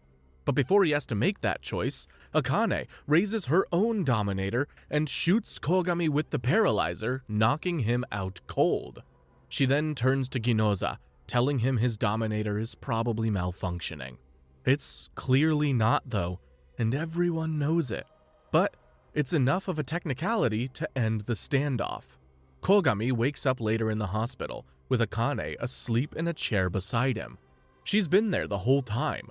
He then visits Shion in the lab and asks for the helmet. There, Shion hands it over without asking questions and lets him walk right out. And just so you know, that's her way of saying goodbye. He then finds Masaoka, and the two of them have a quiet conversation. Masaoka doesn't try to talk him out of going after Makishima. Instead, he hands Kogami the keys to his old safe house and tells him to write Akane a letter. Kogami then takes the keys, puts on the helmet, walks out of the Bureau building, and disappears. At the safe house, Kogami strips down some parts and assembles a revolver with his own hands. A real gun, not a Dominator. A weapon the Sybil system has no authority over. Akane later wakes up alone and finds his letter on the bed. In the letter, he tells her that the law can't protect people. He tells her that the only way to stop Makishima is to step outside of it. And then, he tells her something that clearly wasn't easy to put into words. That her way of living is the right one. That she shouldn't lose sight of it just because he chose a different path. And the next time they meet, she'll have every right to arrest him. And she should do it without mercy. Don't turn your back on your beliefs. Though we haven't known each other long, I'll always be grateful I got to work under you. So thank you. In the next episode, Ginoza goes to his therapist, and the news is not good. His Hugh is in a critical state. The stress over losing Kagari, watching Kogami walk out, and being outmaneuvered by Kasai at every turn has been slowly darkening his psychopaths. His therapist wants him in intensive therapy ASAP, but Ginoza refuses. And the irony, of course, is that this is exactly what happened to his father and to Kogami. In other news, Akane isn't doing much better. She ends up in Shion's lab, and when Shion runs her psychopath reading, it comes back pale turquoise. Yeah, completely clear. After everything that happened, after Yuki, after Kogami's letter, after all of it, her hue hasn't moved at all. But Akane doesn't take this as a relief. She takes it as evidence that something is wrong with her. So, she asks Shion out loud what a psychopath even means, and what a heart means if the two aren't connected. Shion assures her that her psychopaths and her heart are not the same thing. It doesn't really help, but it's the truest thing anyone says in this episode. Meanwhile, Kogami rides out to visit Professor Saiga on Masaoka's old motorcycle. The two of them work through the whole Makishima problem together. Every plan Makishima has tried so far has failed. So, what does someone like him do when he runs out of options? Saiga and Kogami get an idea. Makishima's next move might not be another attack on Sybil directly. It might be something far more fundamental. Japan in this era is heavily dependent on food imports. If Makishima could disrupt the country's food supply chain and force open the borders, it would destabilize everything the Sybil system depends on to function. No food, no control. Destroy the foundation instead of attacking the system directly. Now, Kogami has his target. And then, the episode ends on something genuinely unexpected. Akane is alone at her desk working late when her Dominator activates on its own. Not for enforcement, not with a crime coefficient reading. The Sybil system is speaking to her directly, bypassing every protocol, and it tells her it's going to reveal the truth about everything. Sybil just reached out directly to the one person it has never been able to shake. The next episode is called The Place Where Justice is Found, and Makishima is already moving. He tracks down a retired biologist named Nobuaki Kudama, the scientist responsible for developing hyperoats, a genetically engineered grain crop that's become the backbone of Japan's food supply in this era. Makishima gets the information he needs about the facility's biometric security systems, then murders Kudama and takes his fingers and eyeballs with him to bypass those very systems later. Kogami arrives at the scene shortly after and immediately realizes what happened. Back at the headquarters, the Sybil system contacts Akane directly and tells her the whole truth about the asymptomatic brains. Afterwards, it has the audacity to ask Akane to cooperate and help capture Makishima alive. Akane pushes back on every point. She even brings up Kagari. Sybil responds by claiming his death was a calculated contribution to the greater good. We evaluated and compared the contribution Shusei Kagari would make to society throughout his life versus the risk of him revealing the secret of the Sybil system, and concluded that the risk outweighed the good. She brings up justice. Sybil tells her that everything it has done for society more than makes up for any crimes it's committed. And after running out of arguments, she presses her Dominator against her own chest and makes a demand. Call off the execution order on Kogami. If she successfully captures Makishima alive, Kogami lives. Sybil has no choice but to agree to her terms. But if Makishima dies before being captured, the deal dies with him. That's Season 2 Akane for ya. Back at Division 1, Akane returns late and barely registers Ginoza's irritation. It's official. After her meeting with Sybil, something has shifted in her. She then pulls a Kogami-style analysis of Kogami himself, mapping his movements and motivations so precisely that the rest of the team goes quiet. That would have been the surest way to buy some time. And yet, he didn't do that. If Kogami wanted to throw them off, he easily could have.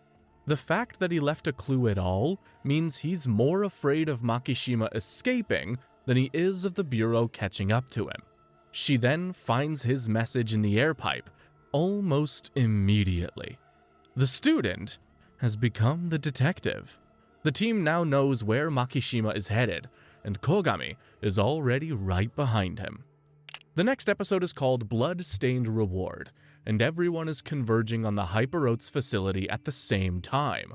Makishima is already inside, calmly reading the Bible out loud while he waits for his virus program to finish running.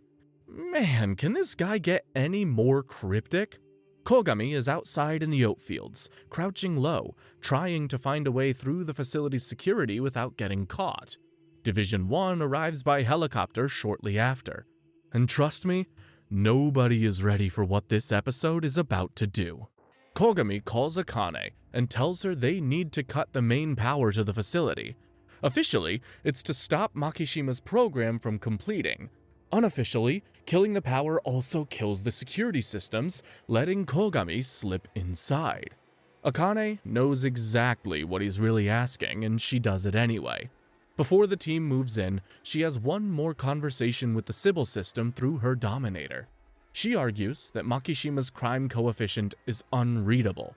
Their only real shot at taking him alive is if her Dominator stays locked in paralyzer mode, regardless of what the scanner reads. Sybil agrees. Akane now has a weapon that can actually touch Makishima. Masaoka checks her psychopaths before they go in and finds it crystal clear. She's calm in a way that worries him. He tells her she's acting exactly like Kogami did before he walked out. Akane smiles and says nothing. Kunizuka then cuts the power. The facility goes dark, and Makishima closes his book without hurrying. Looks like he's already prepared for this. Akane splits the team into two groups. She and Kunizuka head for the control room to prevent Makishima from activating emergency power, while Ginoza and Masaoka move through the main lab to flush him out. In hindsight, it's the wrong call, but there wasn't a better one. Ginoza then steps on a tripwire. The explosion sends crates crashing down and pins him under the debris. Masaoka runs to dig him out, and Makishima appears behind him. They fight, and Masaoka, prosthetic arm and all, actually holds his own. He then gets Makishima in a headlock and forces him to the ground. Genuinely impressive. Then, Makishima pulls out a stick of dynamite and throws it straight at Ginoza, who's still pinned under the rubble and can't move. Masaoka makes a split-second decision. He lets go of Makishima, sprints for the dynamite, scoops it up, and hurls it away. But he doesn't get it far enough. The explosion catches him, and he goes down.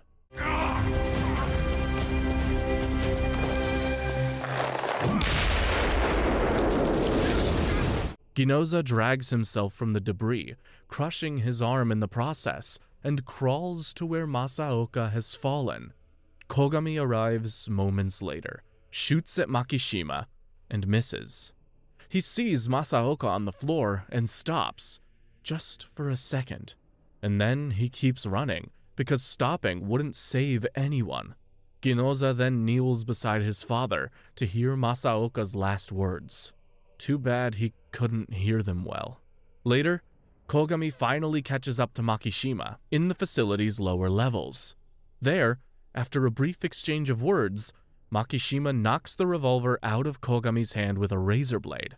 So as a backup, Kogami pulls his knife, but Makishima draws his own. It's here.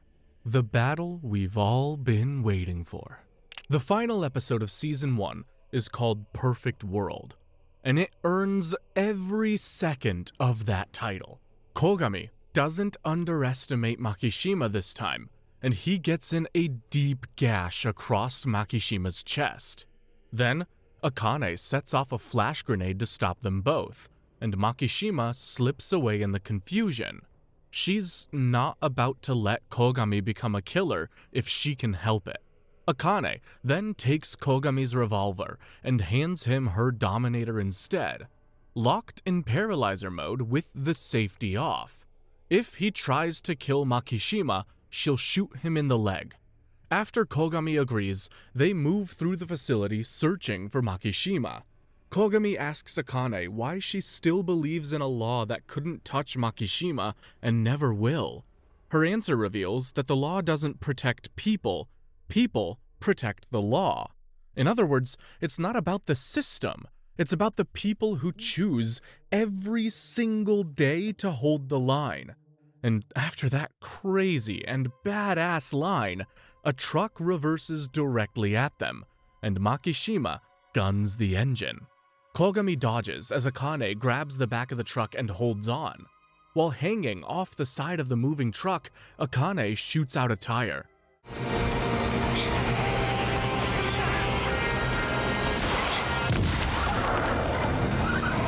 The truck flips and Akane gets thrown. Makishima manages to crawl out of the wreck, finding her on the ground, and steps on her face. He then picks up the revolver and pulls the trigger. But thankfully, it was empty. Did I scare you? Apparently, Kogami had already reloaded it when he reached Akane, and handed it back to her before going after Makishima. In other words, she gave him his weapon back. Makishima looks at her for a long moment, and then walks into the fields. Thanks to the crash, Makishima is badly wounded and slowing down. Kogami eventually catches up to him on an open hillside. Makishima kneels in the grass and waits. He asks Kogami whether he'll be able to find a replacement for him, someone who makes the hunt feel this real. Kogami says he hopes he never does. One can only hope, Kogami. He then raises the revolver to Makishima's head and pulls the trigger. The man who has been at the center of everything since episode 1 is gone. Finally.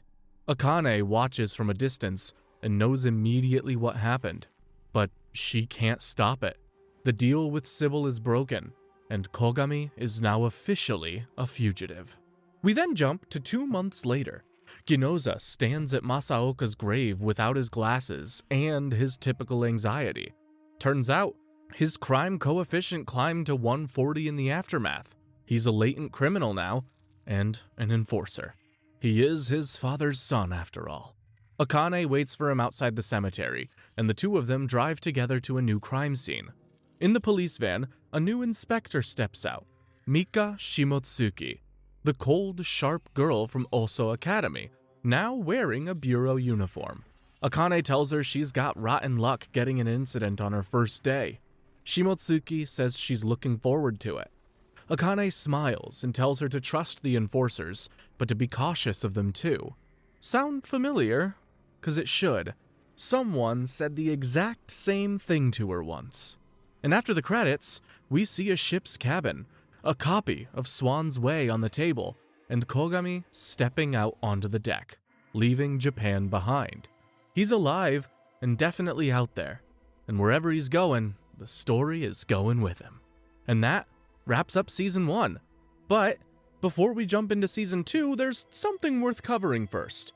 A feature film simply titled Psychopaths the Movie was created in January 2015, set roughly a year after the events of Season 1. It follows Akane tracking down Kogami in the war-torn Southeast Asian Union, where he's been fighting alongside anti-government guerrillas. Let's get into it.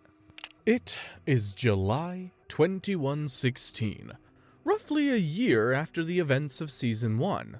Japan has been quietly exporting the Sybil system to other countries, and the first test site is Shambhala Float, a coastal city in the war-torn Southeast Asian Union, known as Xi'an. Under Sybil's rule, Shambhala Float has achieved a fragile peace, but that peace comes at a cost. Citizens are divided into a privileged minority with clear hues that live inside the city and a majority treated like slaves outside it. Back in Japan, Division 1 busts a group of foreign terrorists who have illegally entered the country.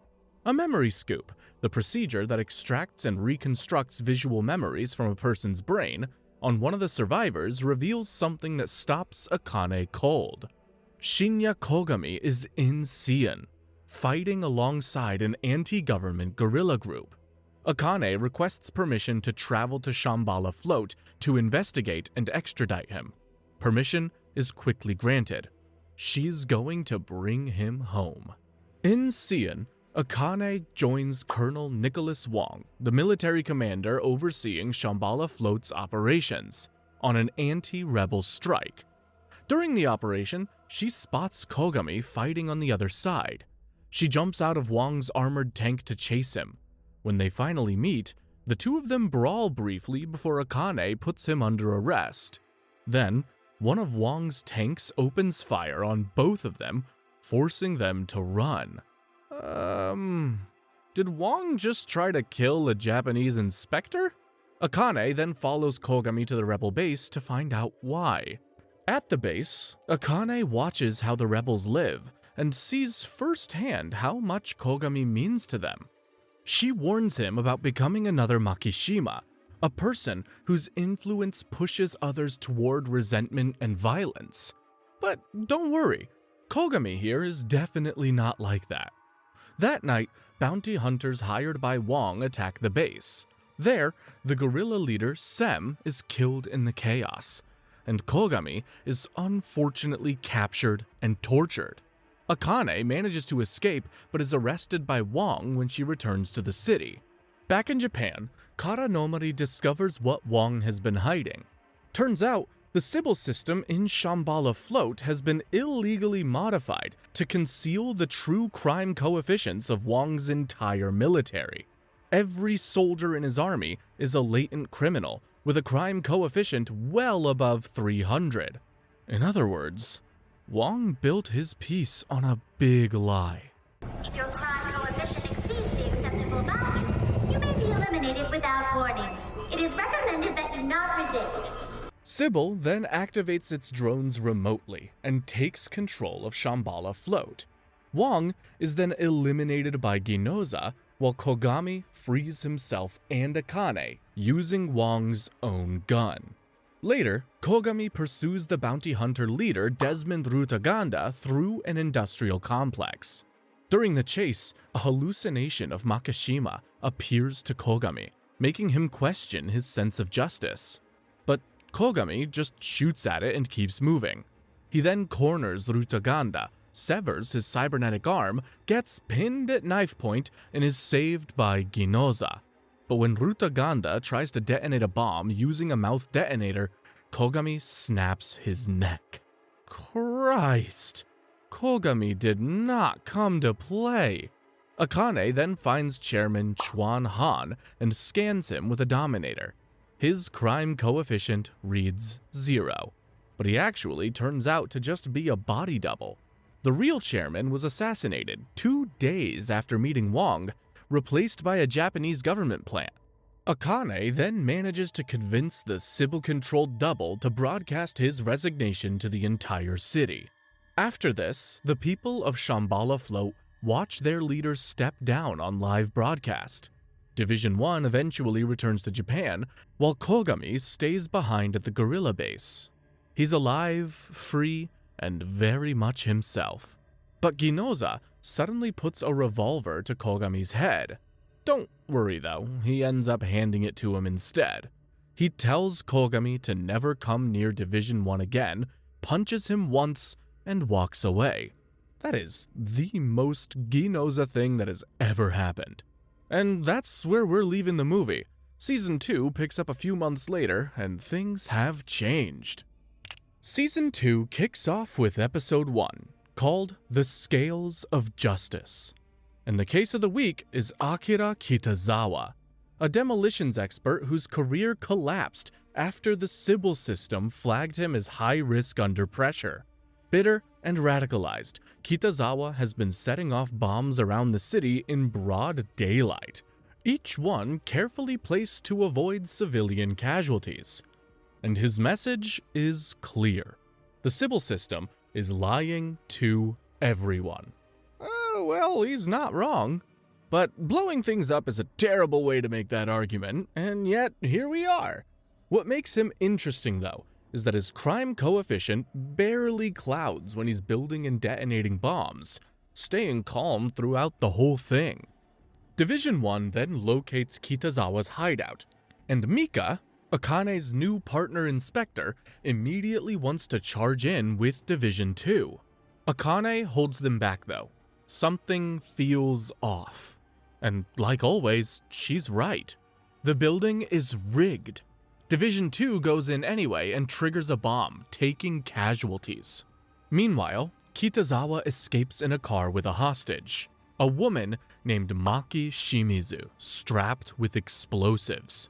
Mika suggests sending the enforcers ahead to deal with a decoy robot Kitazawa throws into the chase, but Akane ignores that suggestion completely.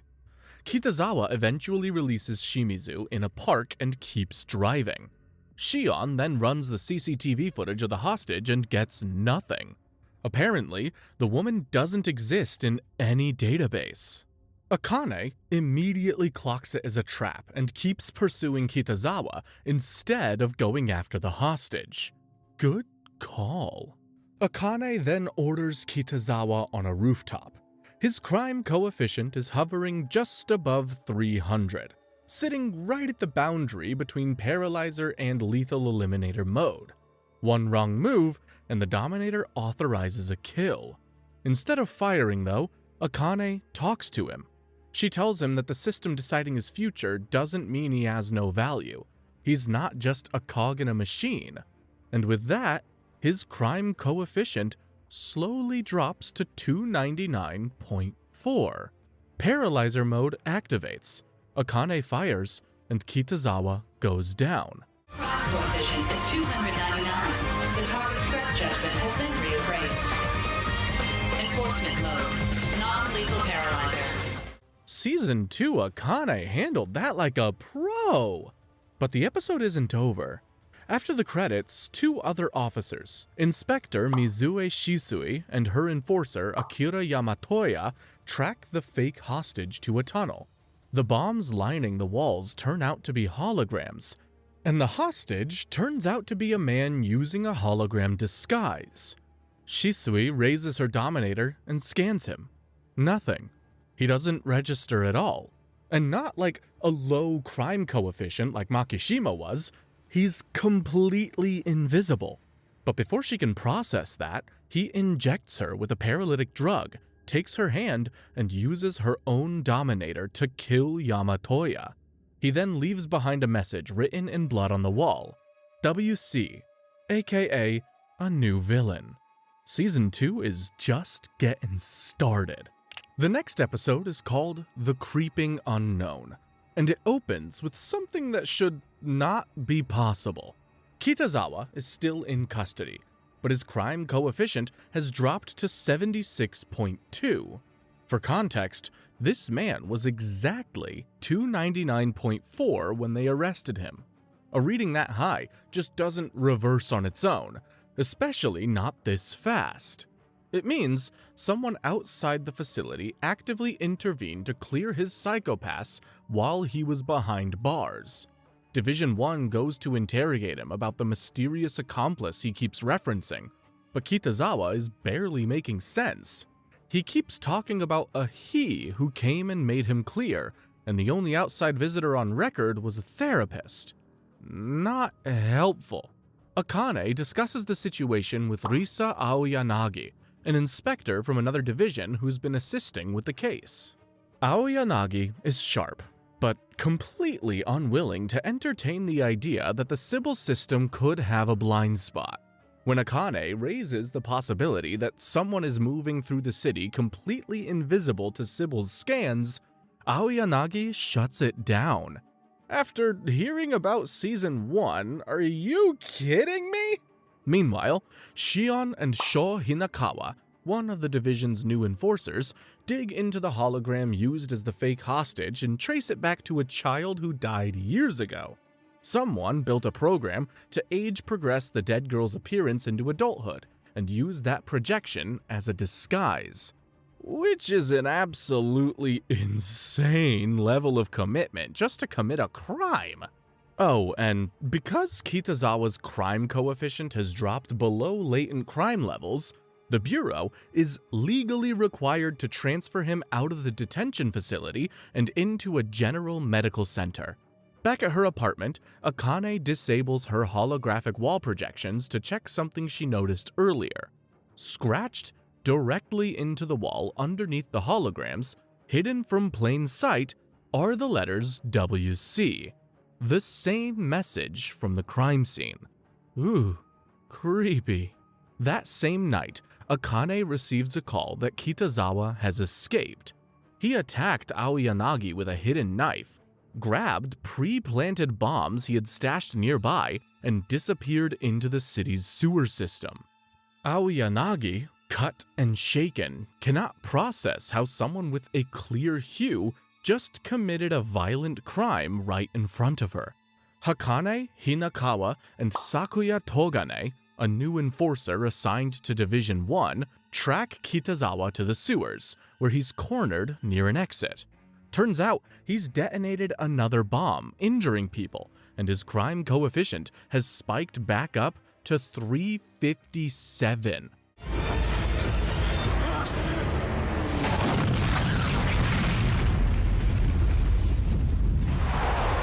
He's completely unraveling.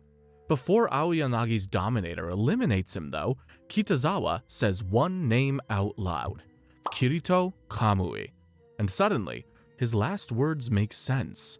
The answer was right in front of them the whole time. WC, what color? As in, what color is your psychopath? And whoever Kamui is, that's the question he's been asking from the very beginning. The next episode is called The Devil's Proof, and it opens on Shisui waking up in an unfamiliar room with her hands strapped around her own Dominator, pointed at her own face, and she's missing an eye.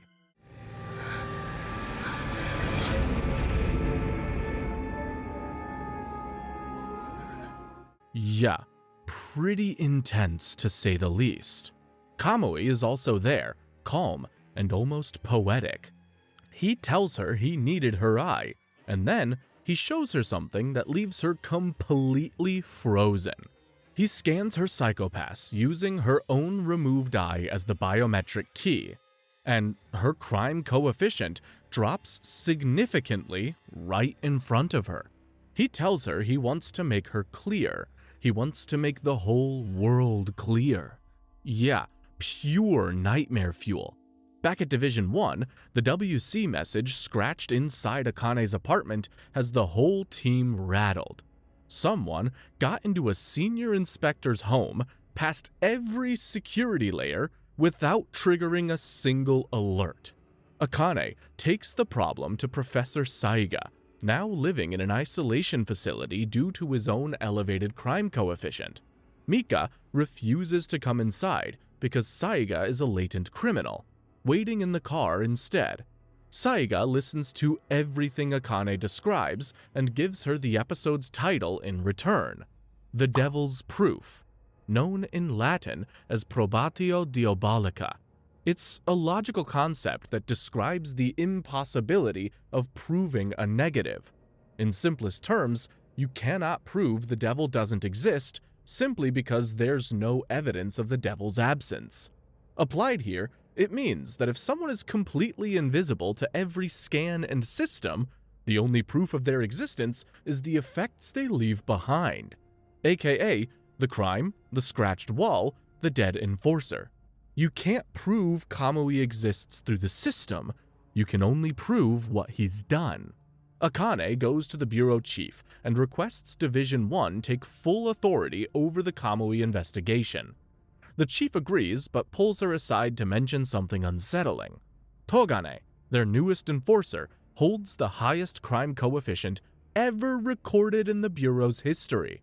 She wants Akane to keep an eye on him and report anything unusual. Meanwhile, Aoyanagi gets a call from Shisui's number and follows it to a pharmacy, where she witnesses a man named Koki Mima calmly strangling a young employee while his voice level stays completely level. No panic, no rage, just quiet violence. Aoyanagi then raises her Dominator and scans him, but his psychopath reads completely normal, preventing the Dominator from firing. Before she can figure out her next move though, Mima's personal care robot attacks her, buying Mima some time. Elsewhere, Mika, Kunizuka, and Hinakawa arrest a man named Kotoku Masuda, who turns out to have a direct connection to Kamui.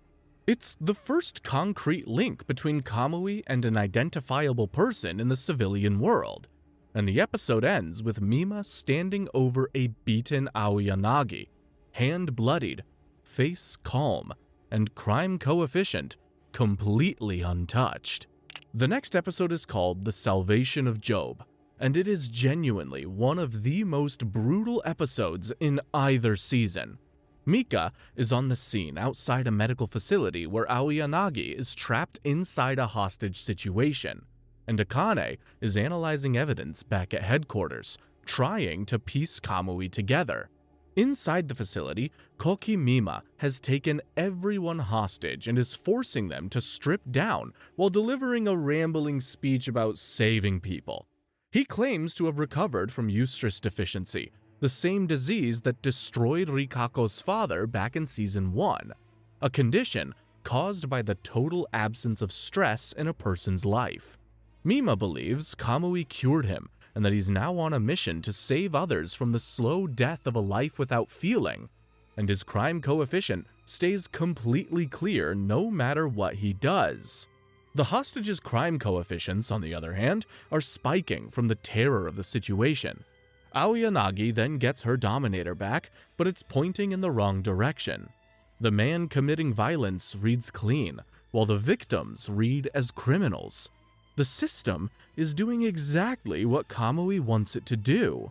Mima then gets on the building's loudspeaker and tells everyone about the drugs Kamui uses to clear people's hues.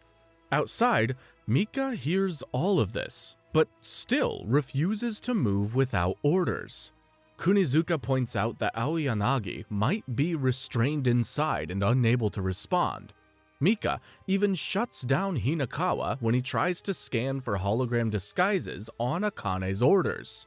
Division 3 eventually arrives and takes over the scene on direct orders from the chief. Meanwhile, Akane, working through the evidence with Ginoza and Togane, figures out what Kamui is actually doing inside that building. Both recent incidents involved inspectors being isolated from their teams, with their dominators as the focus. Kamui is running experiments, studying how dominators work and testing exactly what they can and cannot do. Inside, Aoyanagi frees herself, slashes Mima with broken glass, and finally gets his crime coefficient into enforcement range. She opens the blinds to signal for help, but Division 3, who's shooting at anything the Dominator flags without thinking, immediately opens fire. And the stress of all of this has pushed Aoyanagi's own crime coefficient to 343.7, leading Division 3 to shoot her without hesitation. I will enforce you!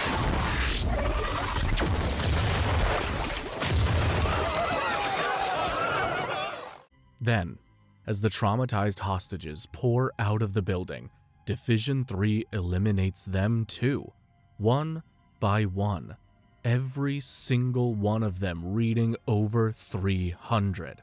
It is a massacre. Akane arrives on scene to find the aftermath and the latest WC message left behind. Inside, it's revealed that Kamui himself was disguised as one of the hostages the entire time, watching everything up close. He got the exact data he came for. Dominators work on inspectors too. The next episode starts at the scene of last episode's massacre. Mika spots Togane secretly pointing his Dominator at Akane and scanning her crime coefficient without her noticing. And his expression while doing it is definitely not the one of someone running a routine check. Akane's reading comes back at 26. Crystal clear, as always. With Aoyanagi dead and Shisui still missing, the surviving enforcers from Divisions 2 and 3 get reassigned to fill the gaps. Akane consults with Saiga about the case and asks him to interrogate Masuda, aka the man they have in custody with the supposed connection to Kamui. Saiga agrees and starts reviewing footage of Masuda's public speeches. Something's off about the footage almost immediately though. Small inconsistencies in speech patterns and facial movement.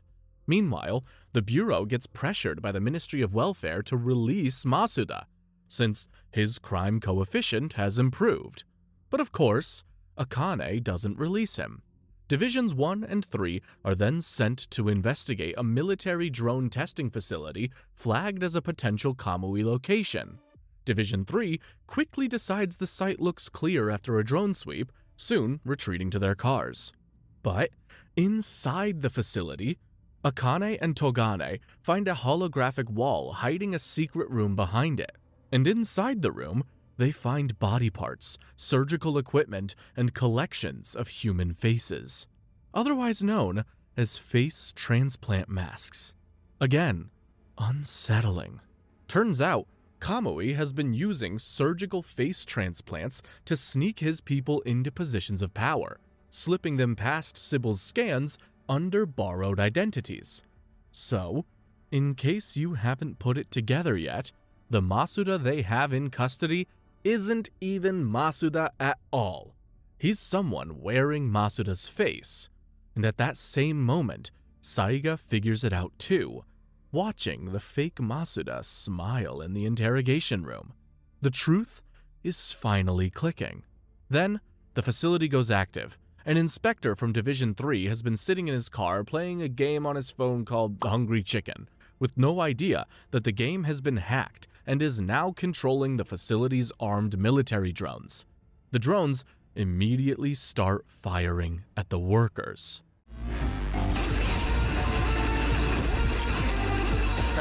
Take that. And to make things worse, other players across the city boot up the same game, making more drones activate. Kamui walks out of the smoke in the control room and tells Akane that the game against the Bureau has officially begun. After the chaos, Mika breaks into Togane's quarters alone, and what she finds stops her cold.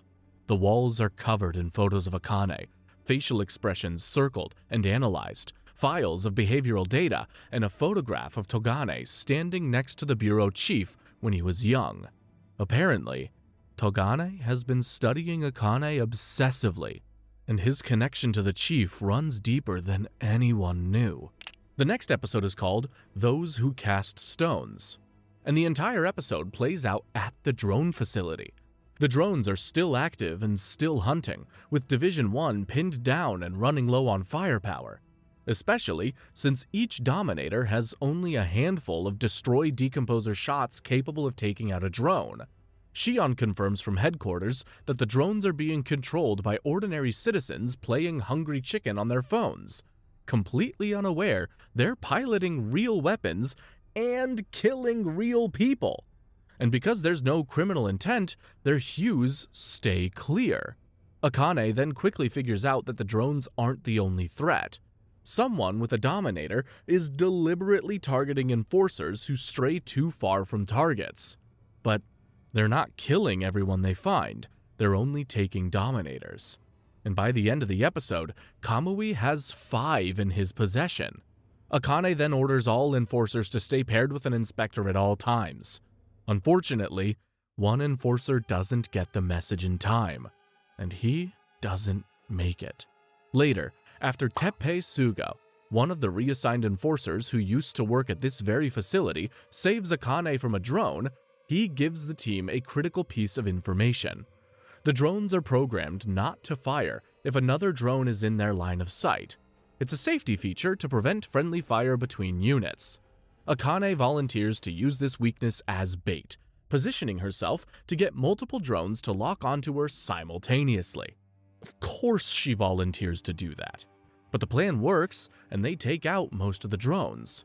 But the game adapts. Hungry Chicken hacks into the Bureau's own police drones, and the attack starts all over again with fresh hardware. Shion and Hinakawa work out a solution. Instead of shutting the game down, they hack into the server and strip away the fake overlay, forcing every player to see what they've been actually doing. Every single person playing Hungry Chicken suddenly sees exactly what they've been doing. What the hell happened to our game?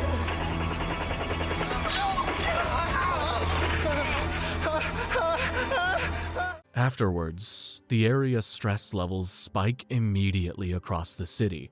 Mika objects that this will cloud thousands of people's hues, But Saiga tells her that's exactly what should happen to people who just killed a crowd of workers.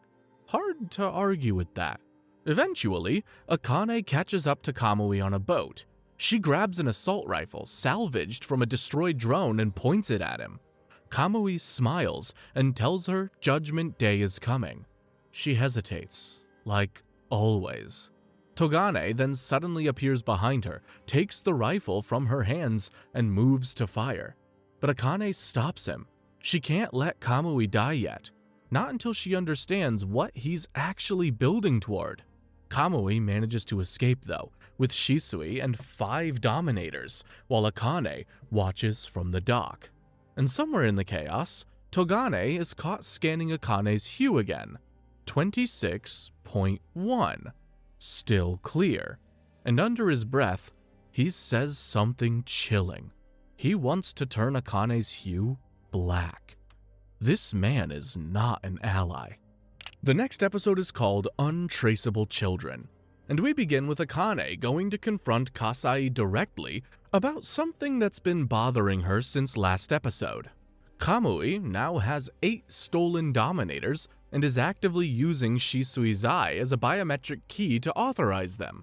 Sybil still recognizes Shisui as an active authorized user, which means every Dominator Kamui hands to a follower is technically legitimate in the system's eyes.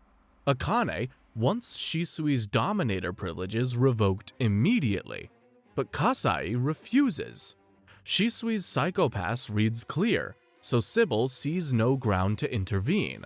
Akane presses harder and realizes something. Sybil isn't being bureaucratic.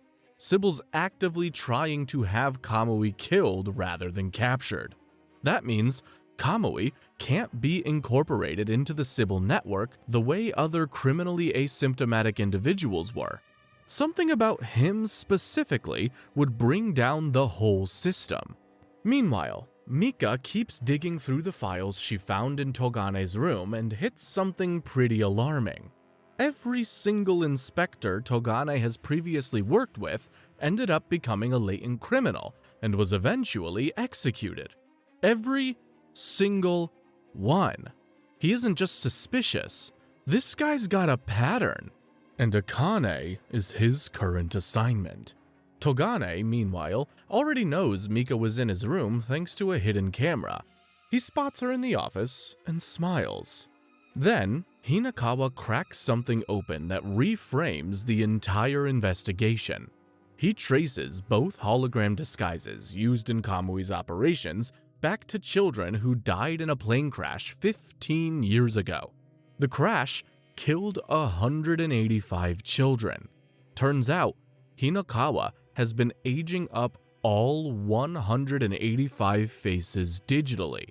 So, the team starts cross-referencing them against everyone they've encountered during the investigation. I knew it. This one too was created by aging up someone. Here, I'll cross-reference this kid with the ones who died in that plane crash. Perfect match.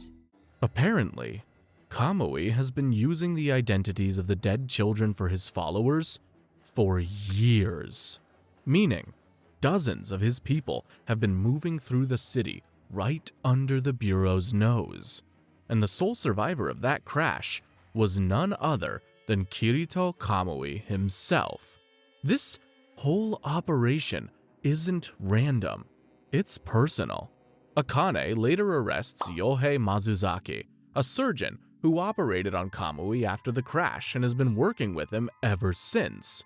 And Mika, following a separate lead, discovers that the high-level clearance on Masuzaki's medical records may be tied to patents held by the Togane Foundation, aka Togane's family organization.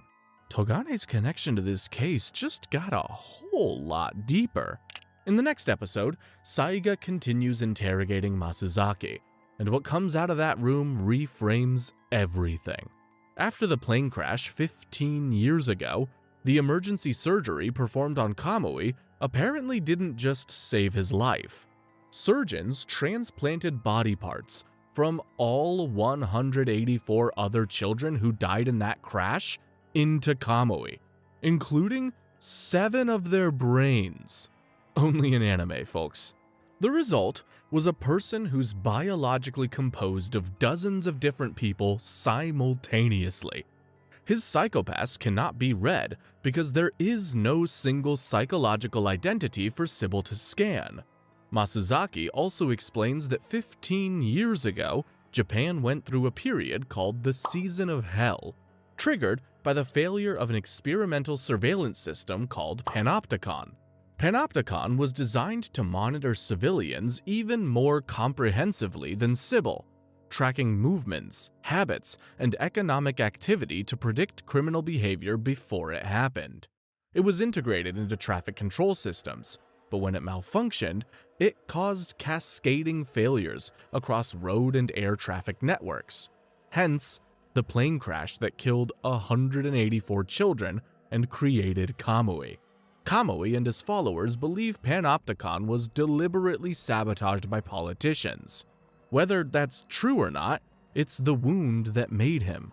Kamui's goal isn't just revenge, he wants to overturn the entire Sybil system. Meanwhile, Mika has been chasing the Togane Foundation's patents through the Ministry of Economy's records and hits something significant. The patents on the surgical procedures used on Kamui, including the multi-brain transplantation technology, were filed by Misako Togane, Togane's mother, who officially died 15 years ago. Mika pieces together that Kamui's goal may be revenge against the Togane Foundation specifically. She then writes up a full report and submits it to Kasai, also including her complaints about Akane's methods and her concerns about Togane. She thinks she's doing the right thing. But what she doesn't realize is that accessing those classified patents triggered a trap embedded in the system, designed to identify people likely to expose Sybil's secrets. Mika walked right into it. Mika sits in Kasai's office expecting results. Kasai commends her work and then explains what AA, or a priori acquit, means.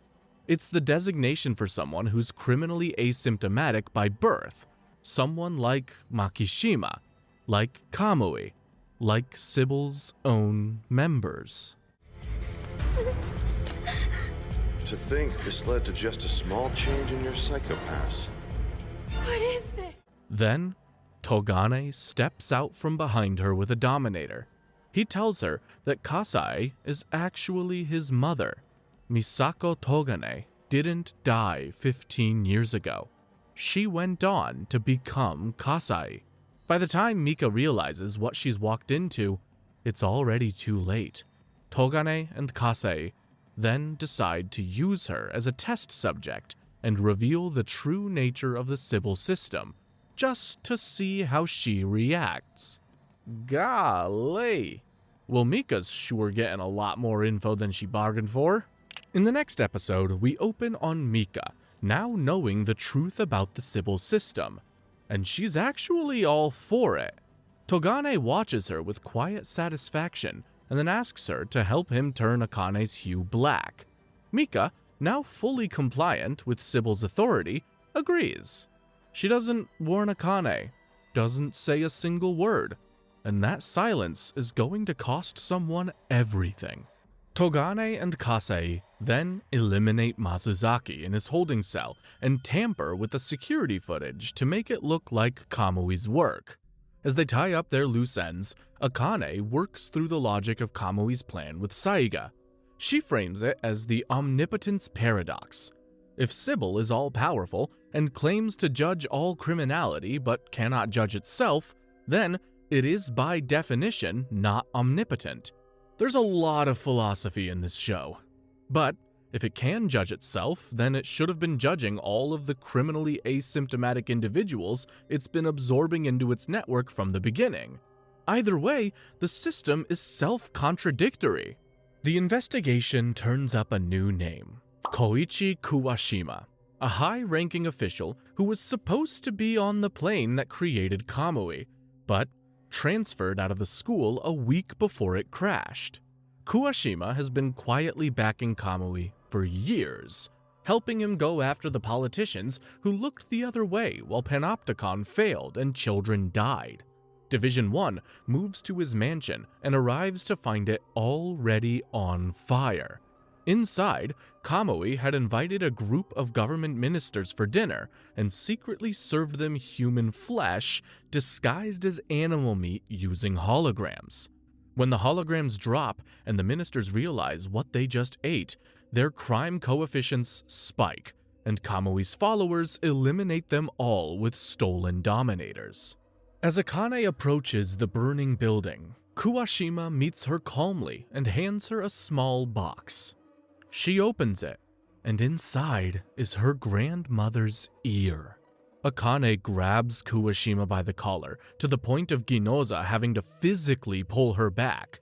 And just like that, the unbreakable Akane Tsunemori finally breaks.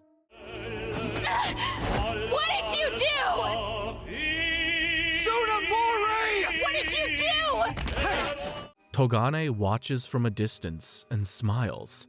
After the credits, he opens the trunk of a car, and it is Akane's grandmother, Aoi Tsunemori. She asks if he's a colleague of Akane's, and after he says yes, he goes ahead and kills her. This man was built by Sybil for one purpose only, to destroy the one person the system could never break on its own. The next episode is called Gauging the Soul, and Kamui's endgame is finally clear. He floods sections of the subway system by blowing out the walls, trapping multiple trains and taking roughly 500 passengers hostage. His team moves through the carriages, paralyzing passengers with dominators. Apparently, he needs them alive, and the reason becomes clear very quickly. Kamui is using the mass simultaneous activation of multiple stolen dominators to overload Sybil's main processing channel. When the main channel is overwhelmed, Sybil automatically switches to a backup channel with lighter security, and that backup channel can be traced to find the physical location of Sybil's brain network. Kasai then contacts Akane directly and gives her an order: assassinate Kamui by detonating explosives already planted on the train, killing all 500 hostages along with him. Then, suddenly, Kasai delivers the news. Akane's grandmother has been found dead in a parking garage, and Akane now knows who did it. The grief, the rage, and the order to commit mass murder all hit her at once, and for a moment, Akane genuinely struggles to hold it together. Well, are you gonna kill him?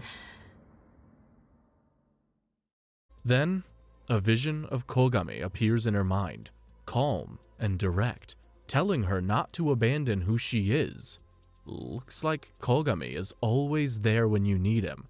She then pulls herself together and finds another way. Akane later calls Kamui directly and offers him a deal. She'll give him the location of Sybil's underground entrance herself if he releases the hostages. Kasai immediately intercepts the call and threatens Akane, warning her that she's approaching the line between inspector and threat. Kamui then activates the override codes Kitazawa embedded into the bombs when he was first arrested, disabling the detonators completely. Division 3 loses their window, and the hostages are released and flood out of the subway, running directly into Kamui's team, who paralyze them and scan their dominators. Meanwhile, Mika gets the report about Akane's grandmother, and the weight of her actions finally hits. She helped Togane find the grandmother, making her death also her fault. I think it's a little bit too late for regret here. Togane then slips away from Division 1 and tracks Akane down alone. He tries to sell her a story about wanting to kill Kamui out of family loyalty. Akane cuts through it immediately, telling him straight up that she knows exactly what he's been doing and exactly what he is. So yeah, game over. Then, Kamui appears behind Togane, Dominator raised, reading Togane's crime coefficient at 769. Holy crap. As Togane suddenly pulls a knife, the episode cuts out right there. Y'all, you cannot just leave me on a cliffhanger like that. In the final episode of Season 2, Akane steps between Kamui and Togane, subdues Togane, and handcuffs him to a railing before he can act.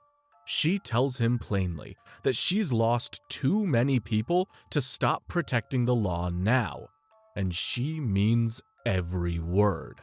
Then, she turns to Kamui and offers to take him to Sybil herself. Not to stop him, but to let the confrontation happen the right way. On the way, through the Nona Tower's lower levels, Kamui talks to Akane about why he did all of this. After basically being ignored and considered invisible by the Sybil system, all he actually wanted was to be acknowledged by it. Well, this is a pretty great way to get noticed, senpai. Then, they reach the entrance and find Kasei waiting. Kamui raises his Dominator and scans her, and it reads 325.7. He then fires and eliminates her. That's right, the head of the entire Public Safety Bureau, taken down by the one person Sybil refused to see. And inside the core, Kamui points his Dominator at the network of Sybil system brains. And surprisingly, the reading comes back at 307.4. So by its own rules, Sybil is a criminal. But before Kamui can fire, Sybil speaks. It acknowledges Kamui's existence, and then it does something nobody expected. It authorizes a collective psychopath scan, a concept it previously claimed was impossible, and begins eliminating the brains within its own network whose crime coefficients are too high to clear. So essentially, Sybil judges itself. It purges its own components to bring its reading down to 0. In the end, Kamui got exactly what he came for, but Sybil found a way to survive anyway. Meanwhile, Ginoza and the team corner Shisui in the tunnels. She's about to detonate the remaining bombs when Sugo drops her with a long-range assault Dominator paralyzer shot, just in time. Back in the core, Togane breaks free and finds Akane. He tells her about killing her grandmother to her face, deliberately, watching Akane's crime coefficient spike in real time, trying to push her into enforcement range. But Kamui steps in and talks Akane down before she crosses the line. Then, Kamui and Togane raise their Dominators at each other simultaneously and fire. And just like that, both go down.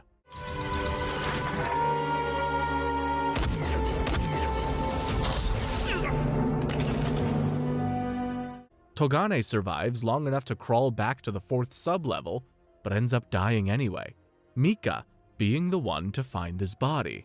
In the aftermath, Sybil admits it still can't pull off collective psychopath scans just yet, but has the nerve to ask Akane to keep doing her part. Classic Sybil.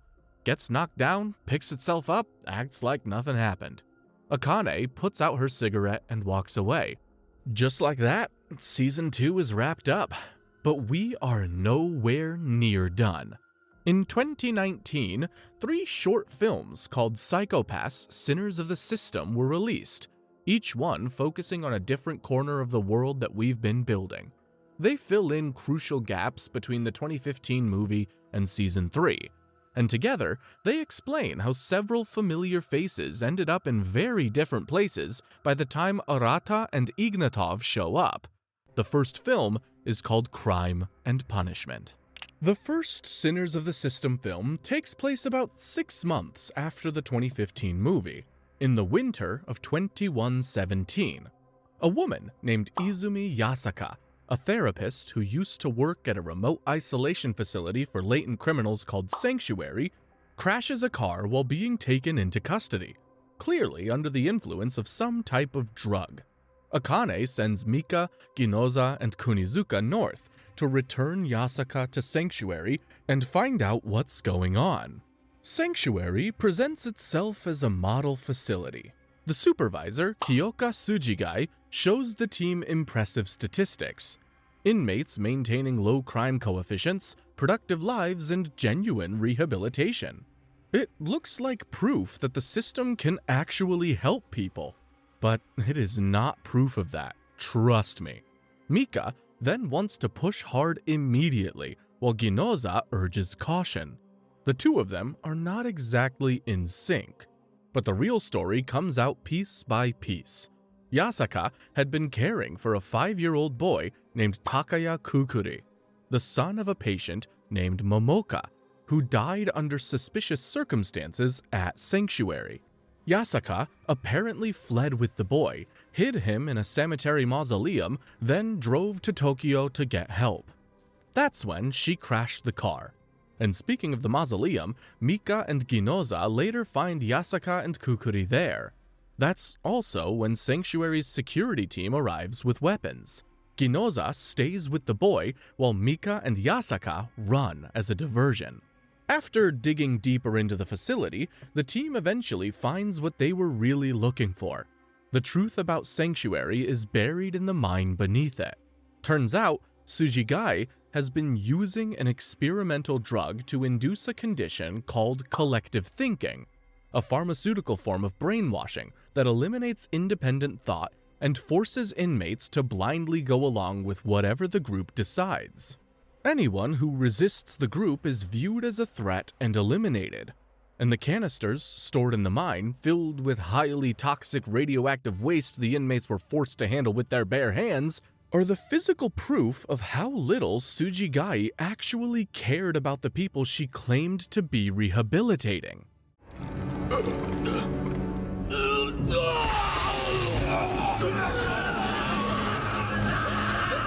Then, Mika plays a recording of Tsujigai's own words back to the workers, exposing her contempt for them. This forces them to turn on her. Tsujigai's crime coefficient spikes, and Mika's Dominator goes into lethal eliminator mode. And that is why you shouldn't abuse the system. Ginoza then fights Sanctuary's security officer Rodion Matsuki in a brutal brawl that costs Ginoza his prosthetic arm. Rodion goes on to taunt him, telling him that they're the same, two broken men that the world has no use for. Then, out of nowhere, Rodion lets go of the edge and falls to his death. Ginoza, beaten and exhausted, almost follows. But then, a hand grabs him, and in his haze, he sees Kogami pulling him back.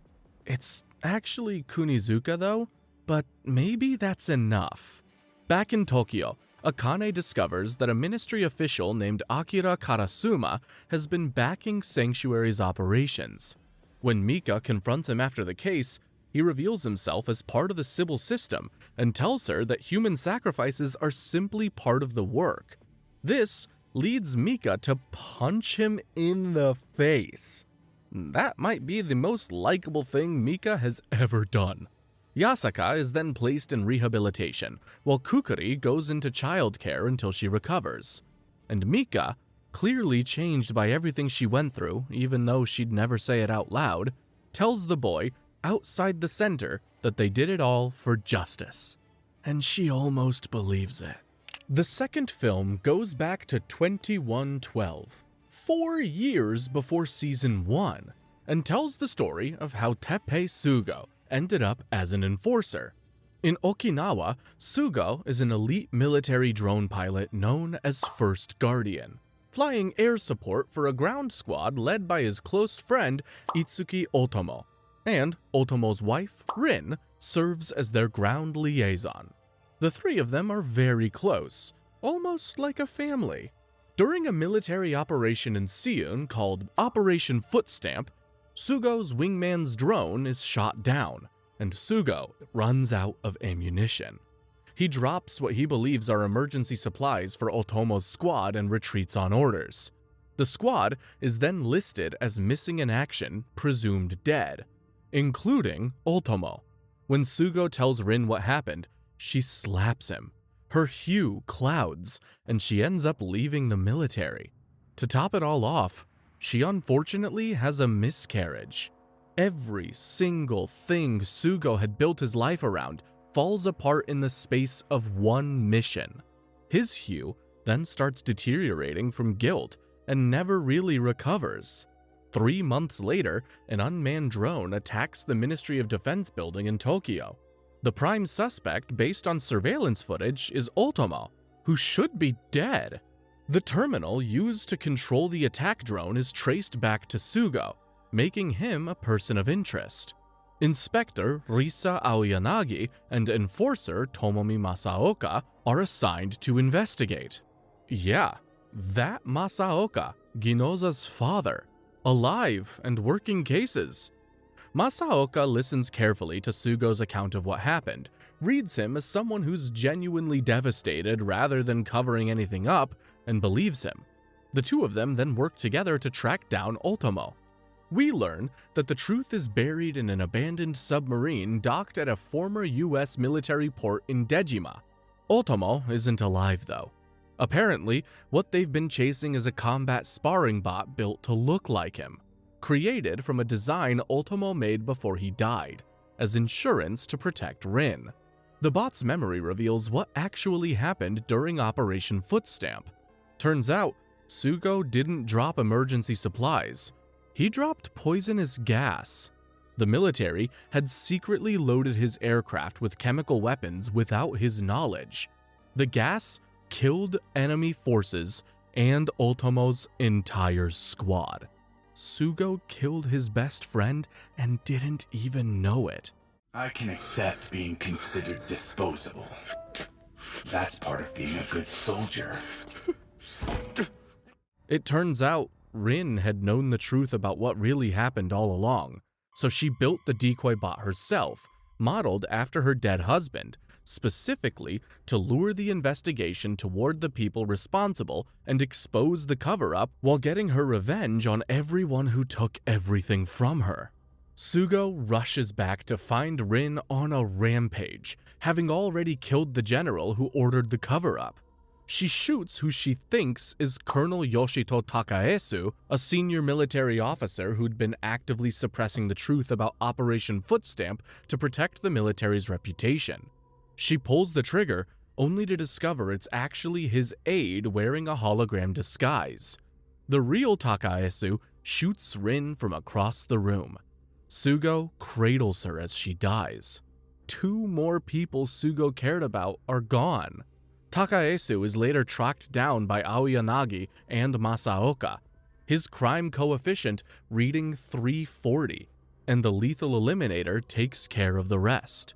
With his hue irreparably clouded by guilt and grief, Sugo can no longer serve in the military. Masaoka, who's been watching him throughout this whole case, tells him to consider police work. Sugo eventually becomes an enforcer in Division 1, as his way of honoring the dead. Back in 2116, Hanashiro approaches him again with her offer to join Foreign Affairs, but he declines. She assures him she'll keep trying, and we know very well how that is gonna go. The third short film picks up in November 2117, about a year after the events of the 2015 movie. Kogami has left the guerrilla base in Seun and has been wandering across Southeast Asia in the Himalayas on the Tibetan Plateau. He's not fighting for anyone anymore, he's just moving. A man without a country, putting distance between himself and everything he's done.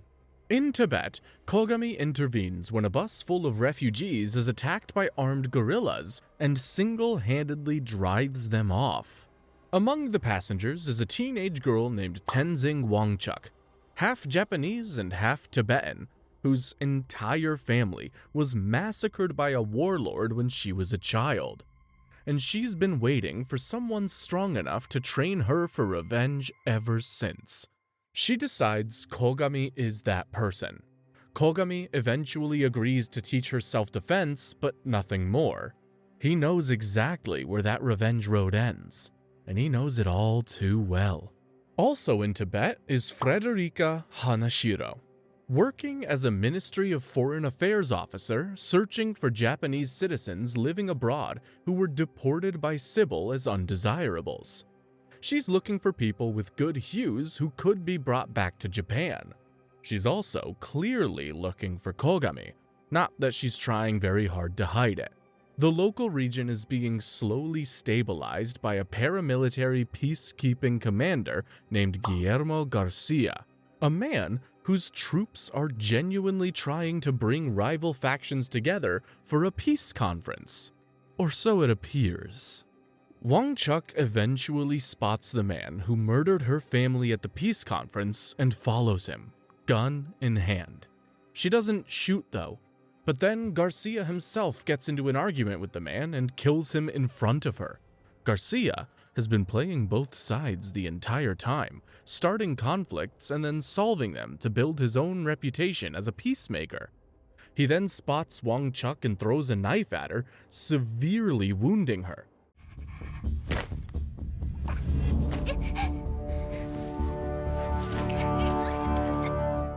Kogami finds Wong Chuk severely injured and exhausted. After learning the full truth about Garcia's double dealings, he's furious. But Wong Chuk asks him to hold off until the peace talks are finished before going after Garcia. And despite everything, Kogami agrees and waits until the talks successfully finish up. Afterwards, Kogami finally hunts Garcia down, separates his train from his troops, and kills him with the same knife Garcia used to wound Wong Chuk. He kept his promise and finished the job. The news brands Kogami a villain for killing the famous peacemaker, making Wong Chuk upset. Hanashiro reminds them both that the world never changes on its own, so people have to be the ones to change it. Hanashiro makes Kogami an offer. Come back to Japan and join her team at Foreign Affairs. There are still people who would need saving, and he can definitely make a difference there. Kogami agrees. He's going home, just not the way anyone expected. So, this is how Kogami and Ginoza end up in the Ministry of Foreign Affairs Operations Department by the time Season 3 begins.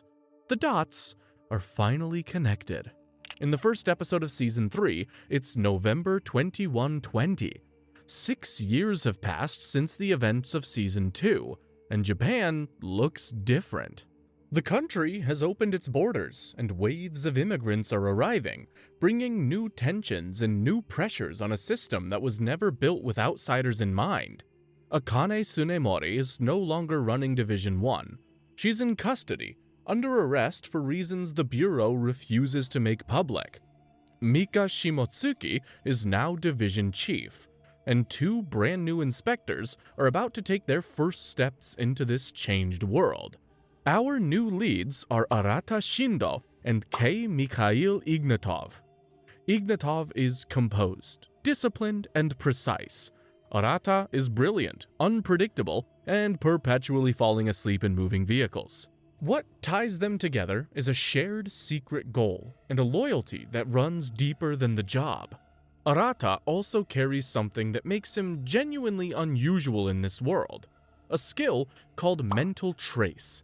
A form of extreme empathy that lets him mentally construct a person's psychological state and relive their final moments as if he was there.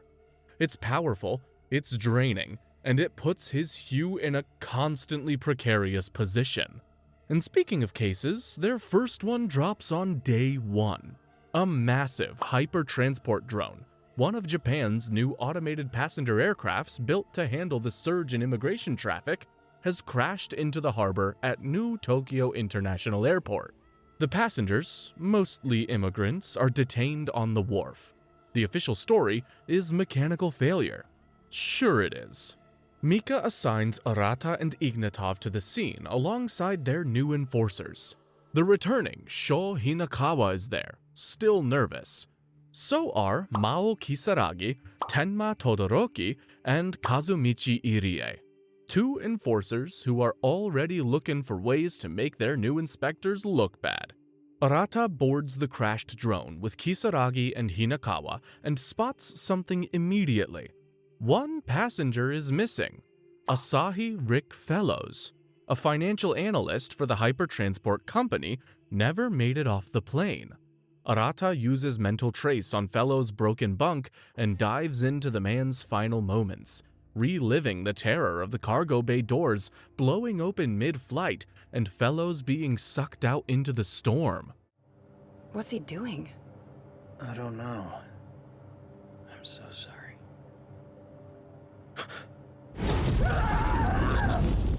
Arata leads the team straight to Fellows' body in the harbor. We then find out that he died from pure blunt force trauma. This was no accident. Mika refuses to open a formal murder investigation, though. She does allow them to file a risk assessment report with the drone administration, though, which gives them a reason to keep looking into it. Then, they visit Fellow's wife, Adele, who confirms her husband had been anxious and withdrawn in the weeks before his death, but he apparently wouldn't tell her why. Arata uses mental trace in Fellows' study and locates a hidden data stick beneath a holographic flower pot. Inside are financial records exposing fraud by two hypertransport executives, Takumi Yonehara and Tetsuya Sasagawa. Fellows found out, and someone made sure he never got the chance to talk. And just like that, the case went from accident to murder. And in the background, something much larger is already moving. A secret criminal organization called Bifrost has been watching this case from the start. Bifrost operates a system called Round Robin, a gambling ring where powerful figures bet on real-world criminal events like a stock market, profiting from engineered chaos while staying completely invisible to Sybil. So, the crash was not just a murder, it was a move in their game. Jeez, and I thought sports betting was bad. The next episode is called TEUMESSIAN Sacrifices, and it picks up with Arata and Ignatov presenting their findings to the full team. According to them, Fellows wasn't killed directly. The killer engineered a situation where Fellows had to choose between saving his life and keeping his hue clear. Because nobody pulled the trigger themselves, and nobody knew the full plan except the mastermind, everyone involved kept a clean psychopath. The data stick Fellows hid proves that Yonehara and Sasagawa were running a massive financial scam, creating fake investment products and selling them to banks and government ministries, while quietly pocketing the money and leaving thousands of ordinary people buried in debt. Yeah, very complicated. But Fellows figured it out, and that got him killed. The team leaks the financial records to the relevant audit agencies, hoping the pressure will make Yonehara or Sasagawa slip up. And it works faster than expected. Yonehara panics immediately. His crime coefficient spikes into enforcement range, and the Bureau picks up the signal in the Minato ward. By the time Ignatov and the team track him to an abandoned zone where a gang leader named Numakura is hiding him, Yonehara is already dead. Numakura was apparently planning to harvest his organs. This is our country, damn it. Just go back where you came from. Dirty immigrant! Ignatov then eliminates Numakura, and the team finds Yonehara's body shortly after. Sasagawa is still out there though. Mika orders the team to stand down and return to base, but Arata and Ignatov fake a signal error and chase Sasagawa to Ariake Airport anyway. At the terminal, two men step out and block their path. Nobuchika Ginoza and Shinya Kogami, both now agents for the Ministry of Foreign Affairs Operations Department. Hell yeah, Kogami's back! And he definitely hasn't lost a step. He puts Todoroki and Irie on the ground without breaking a sweat. Arata then scans Kogami with his Dominator and confirms he's authorized. Kogami is definitely on their side, just not their team. It turns out Foreign Affairs had already begun running a sting operation on Hypertransport, and the Dejima firm Sasagawa was fleeing to, a front company set up in Japan's immigrant processing zone, was actually their trap all along. Frederica Hanashiro, a sharp foreign affairs officer, and Sugo apprehend Sasagawa on the plane before he can escape. Case closed. Before leaving though, Kogami hands Arata a business card with a fox logo on it, and quietly warns him that there are more foxes out there. The very next day, a new case drops. A former neuroscience professor named Kojo Tsuchiya had been found dead, half buried headfirst in a hotel pool with his legs sticking up in the air. Jesus Christ. The official read is suicide, but Arata does a mental trace in Tsuchiya's hotel room and sees something different. Tsuchiya wasn't trying to jump, he was trying to escape. His phone was offline, his room was guarded from the outside, and he was trying to reach a window to get out when he fell. This is another engineered death. And when the team digs into Tsuchiya's background, they find he was the head psychologist on the campaign staff of gubernatorial candidate Karina Komiya, a former pop idol who pivoted to politics under Sybil's guidance. Arata later interviews Komiya, who explains that Tsuchiya had become a stalker, and she'd placed him in the mental care hotel for treatment. Throughout this, Komiya was polite, charming, and completely composed. But as Arata walks out, she turns to Irie with a quiet observation. He never once told Komiya that Irie was an enforcer, and she knew. Komiya may have mental trace abilities of her own, and if she does, she's a very different kind of threat. The next episode is called HERAKLES and the SIRENS, and the gubernatorial election between Karina Komiya and Kosuke Yakushiji is officially at the center of Division 1's investigation. Bifrost has already activated their next round-robin game around the election outcome, using it as their new financial instrument.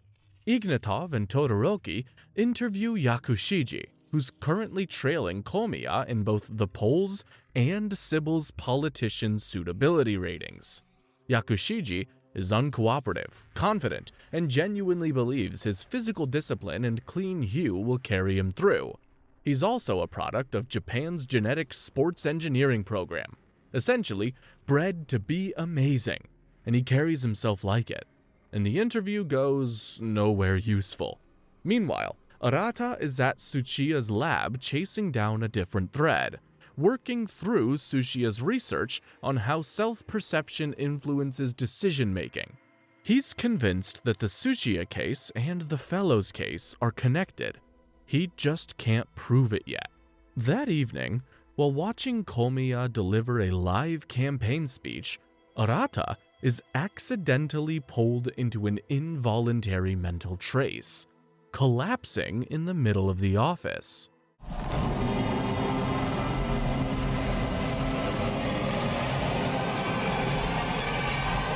Ignatov snaps him back. Once Arata recovers, he tells Ignatov something that stops him cold. Komiya's mind operates at frightening speeds, but it's also empty in a way that shouldn't be possible. A mind like hers, Arata says, could make someone weigh their life against their hue and choose death. Yikes. Meanwhile, Mika, under the pretext of possible terrorism, allows them to keep investigating. The team's next lead is Lee Aki, Yakushiji's secretary, whose security footage reveals was staying at the same hotel as Tsuchiya the night he died.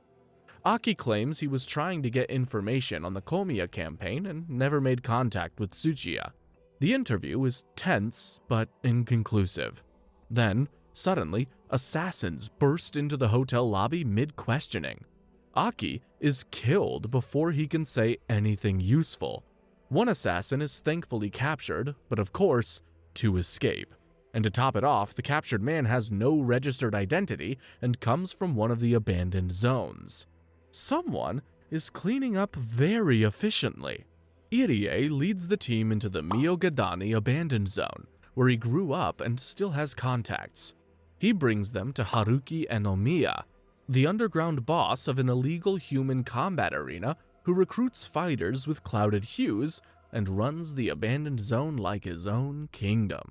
The team suspects Enomiya sent the assassins on someone else's orders, but they have no evidence. Meanwhile, Ignatov takes his wife, Maiko Maya Stronskaya, to a medical appointment at the National Center for Medical Research. Maiko is a warm, quietly strong woman who lost her sight in an explosion back in their home country, before she and Ignatov emigrated to Japan together. The doctor confirms that while she will need surgery to regain her eyesight, the operation is highly successful. In the waiting room, a man starts making hostile remarks about immigrants after noticing Ignatov and his wife. Ignatov flashes his badge and shuts it down. And just like that, a reminder that being a PSB inspector doesn't make you immune to ignorance. The episode ends with 2 gut punches back to back. First, while questioning Yakushiji's staff, Todoroki's own stepbrother Ichido openly insults Todoroki about his genetics and his mother in front of everyone. Ignatov then punches Ichido in the face, and he's immediately suspended. Then, back at headquarters, the enforcers dig into Arata and Ignatov's background, and uncover the truth that's been sitting underneath their partnership this entire time. Arata's father was a senior Ministry of Welfare official who committed suicide. The details are classified, but what isn't classified is that Arata's father is a suspect in the murder of Ignatov's brother. These two built their whole partnership on top of something neither of them have said out loud. The next day, Mika assigns a temporary replacement for Ignatov, Yayoi Kunizuka. Now, working as an investigative journalist, returns to Division 1. The next episode is called Political Strife in the Colosseum, and Kunizuka wastes no time earning her place. She's figured out how Aki's assassins moved through the city without triggering a single Sybil scan. They were smuggled in from Miogadani in suspended animation, essentially making themselves biologically invisible to the street scanners by suppressing their vital signs during transport. The transport company linked to Enomiya is identified, and the team starts piecing together his operation. Meanwhile, Arata follows up on a separate lead at a hidden office Tsuchiya kept in the Akihabara abandoned zone under his late daughter's name. Inside is a computer running a prototype AI assistant Tsuchiya left behind specifically for investigators in the event of his death. And the AI explains everything. Tsuchiya had developed an artificially intelligent hologram called Makarina, built from Komiya's speech patterns, vocal tones, and psychological profile, designed to control public opinion by speaking directly to voters' emotional responses. Komiya had been using the Makarina to deliver her campaign speeches, letting the AI do the persuasion while she simply lip-synced along. Even in an anime, AI is seriously controversial. Intelligence then comes in that Enomiya is planning to attack the public debate between Komiya and Yakushiji at the Giga Arena that same night. But Komiya refuses to cancel when Arata contacts her team. So, the debate is still on. Enomiya's fighters, smuggled in through the same suspended animation method, are already inside the arena before Division 1 even arrives. Komiya is then knocked unconscious and dragged backstage. No! Stop! Let me go! Karina! Afterwards, Makarina malfunctions and disappears in front of the entire city.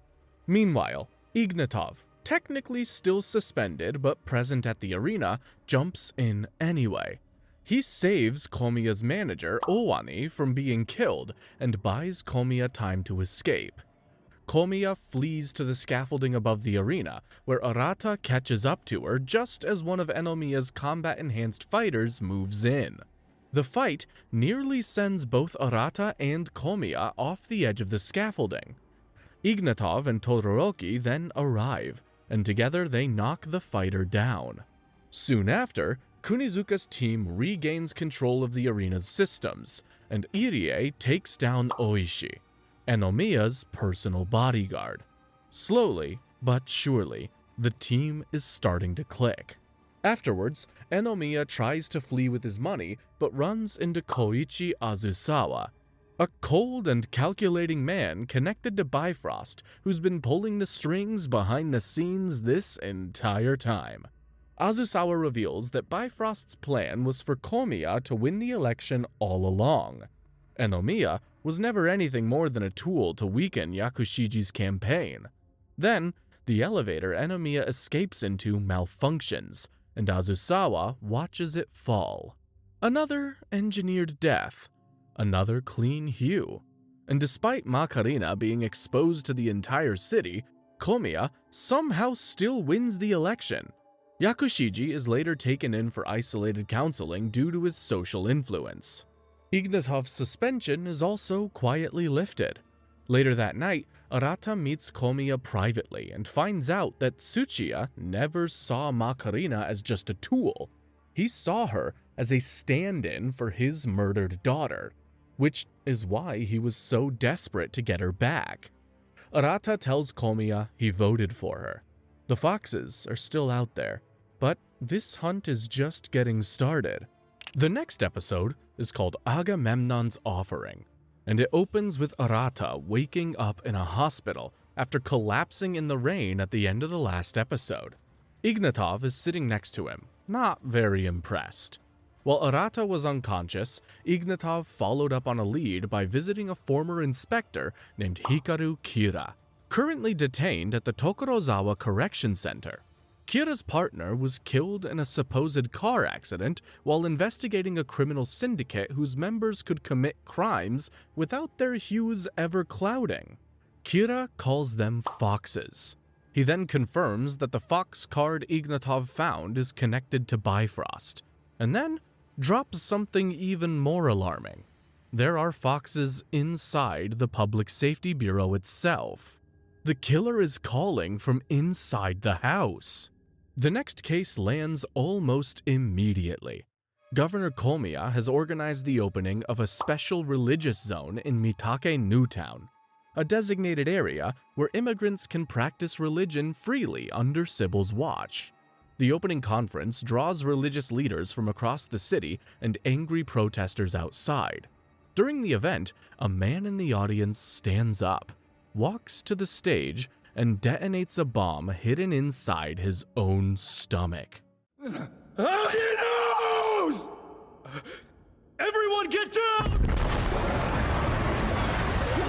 The bomber was Marcel Kotar, a worker who'd vanished 6 months earlier. What makes this mysterious is that his hue was perfectly clear when he walked in, meaning someone implanted that bomb inside him while he was alive. Later, the investigation splits. Ignatov's team heads to Heaven's Leap, a powerful religious sect whose leader, Tori Aschenbach, is evasive and protected by his organization's considerable political reach. And their founder, Motohiro Nisei, has been in a meditation trance for 6 months and is unreachable. Meanwhile, Arata's team connects with the other faction leaders through Kunizuka's contacts. One of them, Sister Teresa Shinogi, drops something unexpected. She knew Arata's father, Atsushi Shindo. We then find out that he helped found a refugee protection group called the Council of the Right Path. Man, things keep getting personal for Arata. The team later traces the bomb's origin to a medical drone purchased by Shinogi, confirming a second bomb is still out there. We then find out that the Immigration Bureau observer Kurisu O'Brien, the man who organized the Special Zone Conference, is a suspect. But he's also dying of stage 4 cancer and was checked into a mental care facility the night before the bombing. So, Ignatov rushes to the facility but arrives too late. A second suicide bomber has already killed Kurisu in his room. After Kurisu is killed, Shinogi disappears without a trace. The team searches her church and finds a data stick with smuggling records connecting Shinogi, Kurisu, and Tori to a massive underground operation. Turns out, the special religious zone would have exposed their smuggling network, giving all 3 of them the motive to sabotage it. Karanomori also flags that Tori, like Azusawa, has an unusually fragmented employment history. Yup, another fox. Arata and Ignatov's response is to arrest Tori's uncle, Victor Zacharias, and his wife, Vera. replace them with holographic doubles, and send Ignatov and Kisaragi undercover as them to infiltrate Heaven's Leap. It's a bold plan, but it's the only one they've got. In the next episode, Ignatov and Kisaragi, still disguised as Victor and Vera Zaharias, are moving through the facility gathering evidence. They find a secret medical ward with life preservation pods inside, and inside those pods are patient charts belonging to all 5 suicide bombers. Every single one of them was treated at Heaven's Leap under a program called Eternal White, a hue improvement method developed by Tori. What Eternal White actually does is induce eustress deficiency, the same condition that destroyed Rikako's father back in Season 1. The total absence of stress that leaves a person psychologically hollow. And somehow, Tori found a way to weaponize it. Outside, Arata's investigation takes a turn. The team arrives to find that Auma is dead, killed by a 3rd suicide bomber. But after digging through the wreckage, Arata pieces together what actually happened. It turns out Auma had been secretly rescuing immigrants who were being forced into a prostitution ring run by a pro-special zone advocate. He had been hiding them in an abandoned building nearby and died trying to stop the bomber from reaching them before the team could get there. So, Auma wasn't behind any of this. He was trying to protect people. The team gets the rescued victims placed under Dejima's care, and then discovers something else hidden underneath Shinogi's church. A submarine bunker packed with illegal gun parts and rough diamonds. The smuggling operation turns out to be far bigger than anyone realized, connected to an arms export network shipping Japanese-made weapons to foreign mercenaries overseas. Tori then blows Ignatov and Kisaragi's cover. He figured it out when Kisaragi reacted to the news of Auma's death in a way that completely gave her away. Tori ends up capturing both of them, chains Ignatov to a chair, and begins interrogating him for information about foreign affairs. Start talking. If you don't, I trust you know what will happen. To her, that is. Then, Kyoko Saionji, a Bifrost congressman, walks in, and turns out Tori is her son. Back on the outside, Arata receives a call from Shinogi warning them about the 4th bomber at her car rental shop. They get there in time to restrain him, but Todoroki fires the Destroy Decomposer before Arata can stop him. And just like that, the bomber is dead. Arata is furious because, like we've seen, the bombers are victims, not perpetrators. He then does a mental trace in Kurisu's destroyed hospital room, despite Irie's objections, and sees something that reframes the entire investigation. Kurisu didn't die in that bombing. Apparently, his arm was severed to fake his death, and he was taken somewhere while still alive. In other words, Kurisu faked his own murder, and he is the mastermind behind the bombings. Also, we learned that the goal wasn't terrorism, it was exposure. Shinogi, Auma, Kurisu, and Nisei built this entire plan to force Japan to confront its crimes against immigrants. But someone got in ahead of them and turned their plan into a weapon. The episode ends with Heaven's Leap followers abducting Ignatov's wife Maiko from the hospital using fake doctor uniforms right after her operation. Nobody is safe anymore. In the next episode, Tori is using Maiko as leverage against Ignatov inside Heaven's Leap, demanding names of foreign affair agents while Ignatov has nothing to give. Meanwhile, Arata figures out that Kurisu is still alive, still being used by Tori, and has already prepared a 6th bomber with one final target in mind.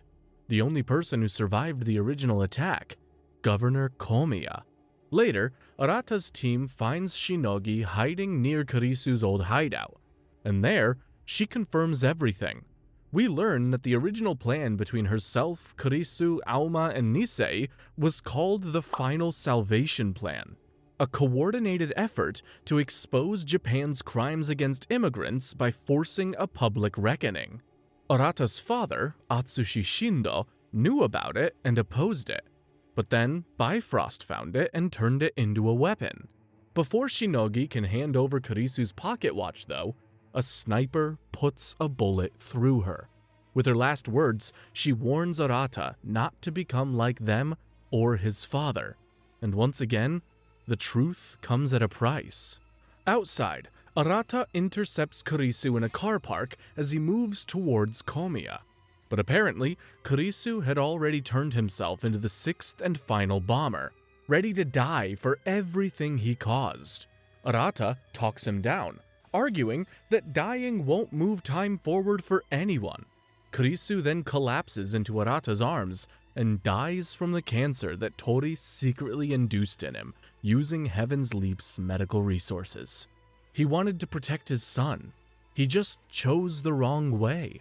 During this confrontation, Hinakawa notices something on his Dominator. Arata's crime coefficient has dropped to 0. Arata is criminally asymptomatic, just like Makishima. What? Then, inside Heaven's Leap, Ignatov gets loose with unexpected help. Ginoza and Sugo have been operating undercover inside the facility this entire time as foreign affairs agents. They free Ignatov, point him toward Maiko, and then disappear back into the chaos. Ignatov finds Maiko, and together they attempt to escape. But Tori catches them in the sewers beneath the building. He then puts a gun on Maiko's head. Ignatov tells him to shoot him instead, but Tori just laughs and goes to fire. Then, Maiko, with bandages still over her eyes, manages to disarm Tori with her own hands and shoots him in the chest at point-blank range. Yeah, he picked the wrong hostage.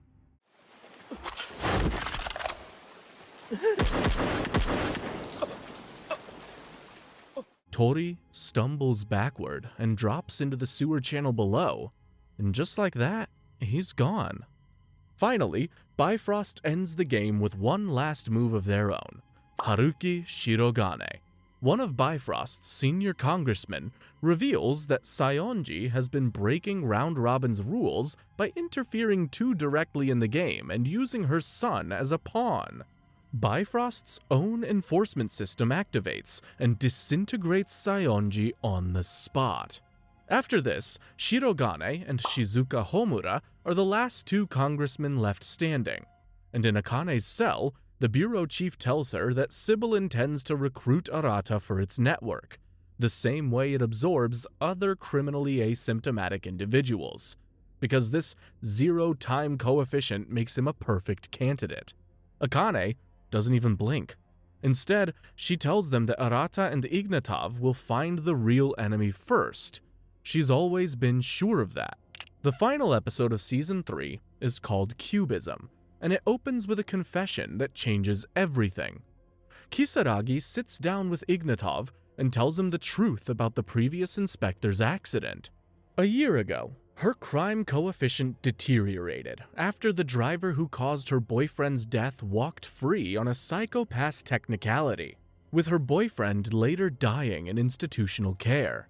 Afterwards, Kisaragi, consumed by grief and rage, found a Fox-branded online counseling site and vented everything. The reply she got instructed her to file a maintenance complaint about a faulty engine on a specific vehicle. Days later, after doing so, Inspector Kira and his partner Fusei were in a car accident with that same driver. Fusei unfortunately died. But afterwards, Kisaragi realized that her complaint was what led directly to the accident that killed Fusei. She then went silent and has been carrying that guilt ever since. The flowers sent in her dead boyfriend's name were Azusawa's way of reminding her to stay quiet. She had been a fox the whole time, without even knowing it. Ignatov tells her to say nothing until he gives the all clear. He will handle it. The team then receives a full briefing on Bifrost's structure from both the PSB and Foreign Affairs. And just for reference, Bifrost operates in 3 tiers. Congressmen at the top who run the round-robin games, inspectors directly below them as operatives, and foxes at the bottom, ordinary civilians manipulated into enabling crimes without ever knowing they're doing it, which is why their hues never cloud. Kogami then cuts through all the theorizing with one sharp observation. Bifrost is still going after Komiya because something in their plan fell apart and they need to fix it. And after that, the plan is set. Arata and the enforcers are ready to protect Komiya, and Ignatov and Kisaragi use her as bait to lure Azusawa out. Foreign Affairs then handles the Peacebreakers, a foreign mercenary group affiliated with Bifrost now calling themselves the Pathfinders. Ignatov is pulled from Komiya's protective detail after her party objects to having an immigrant inspector assigned to her security. The tension between Ignatov and Arata has been building since Maiko's institutionalization, and this breaks it wide open. The two argue in an elevator, Ignatov accusing Arata of manipulating people with his mental trace abilities, making Arata extremely angry. Meanwhile, Arata spots a suspicious hacker signature in the drone surveillance data surrounding the government building. He tracks it to Chiyo Obata, Azusawa's partner and technical expert. So, Division 1 arrests her for questioning. They've now got the first fox in custody. Ignatov later walks into the meeting point prepared through Kisaragi's bait and finds Homura waiting instead of a fox messenger. Homura warns Ignatov that his life is in danger from both Shirogane and Asuzawa and offers him a deal. Protect Homura, keeping his existence secret from Foreign Affairs, and in exchange, Maiko gets released from therapy. He then hands Ignatov a device to register his biometrics.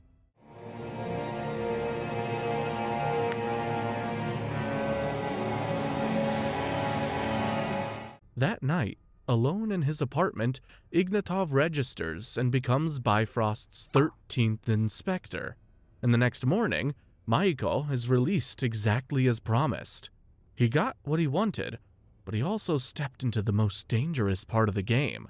The episode ends with Kunizuka driving home after completing her documentary interviews with the whole team. She's convinced that her latest investigation and Division 1's current cases are all connected. Then, a crane drops a beam directly onto her car, completely wrecking it. Azusawa then pulls up beside the wreckage and says goodbye to the legendary female detective. With her survival uncertain, the season is officially over. That's right, another crazy cliffhanger. But wait, there's more!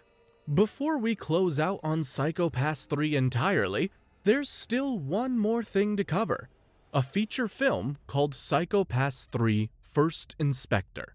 Released in 2020 as a direct sequel to Season 3, it runs nearly 2.5 hours and is split into 3 acts.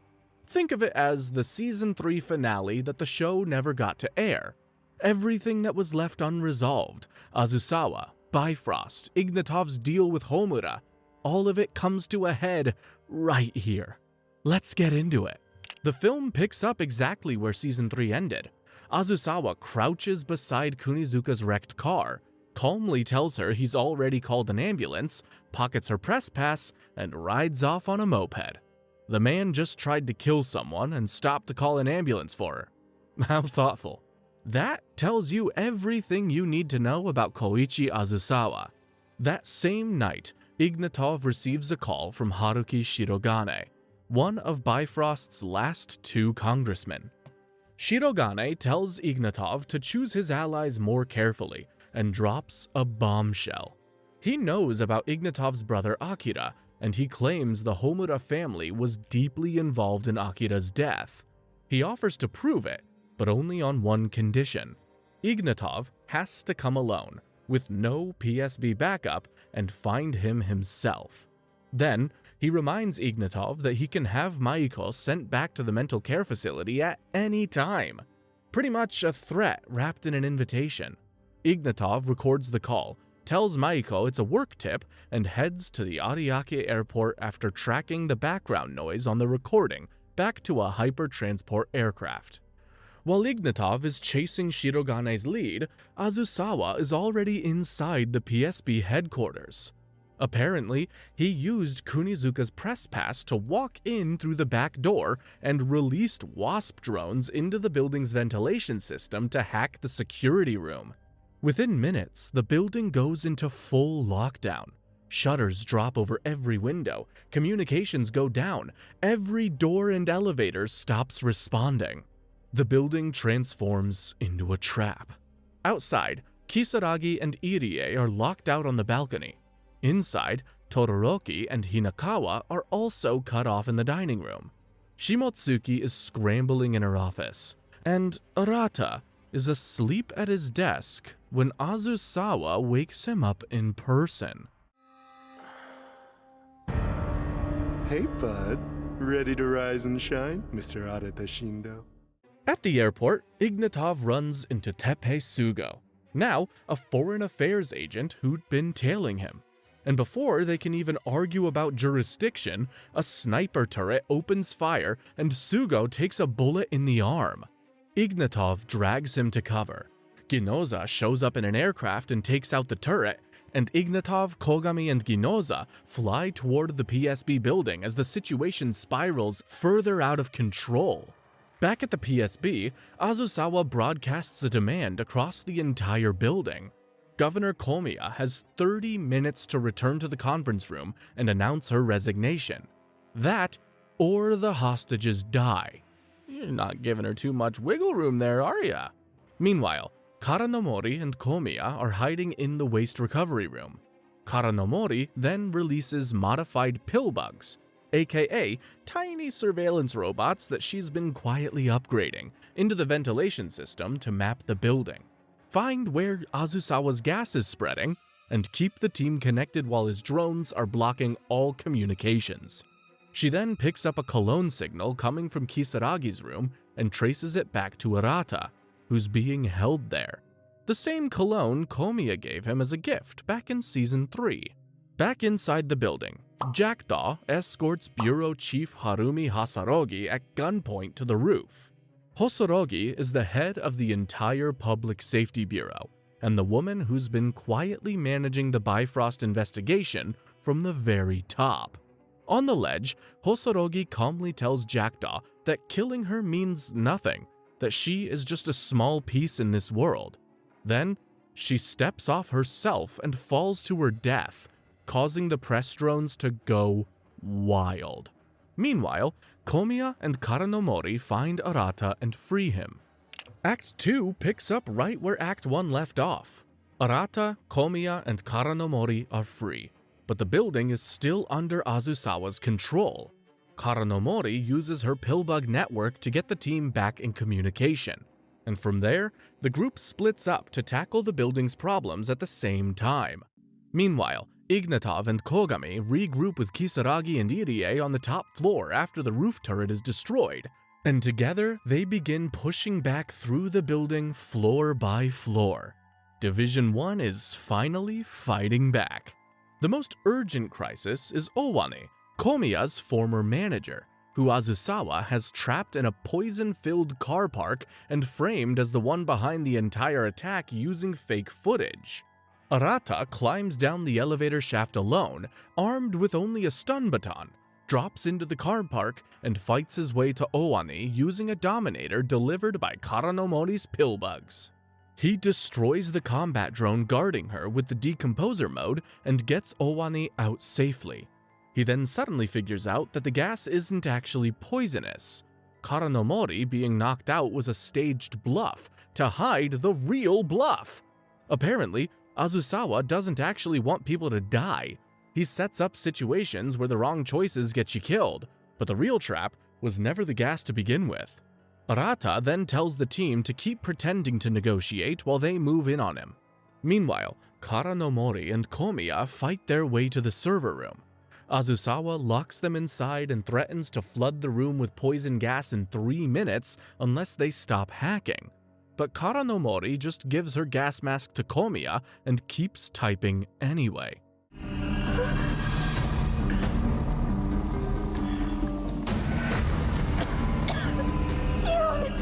She gets the systems back online before collapsing from the gas, and Komiya carries her out herself. Irie and Kisaragi then take Kara no Mori to the infirmary, while Hinakawa takes over the server room. Ignatov figures that Komiya has been tracked the whole time. At some point during the siege, Komiya received a lipstick that she believed was a gift from Arata. When Ignatov calls Arata to confirm, Arata immediately denies ever giving her anything. The lipstick was planted by Azusawa all along, with a hidden tracker inside that has been broadcasting Komiya's exact location to him the entire time. The moment Ignatov realizes this, he flips it into an advantage.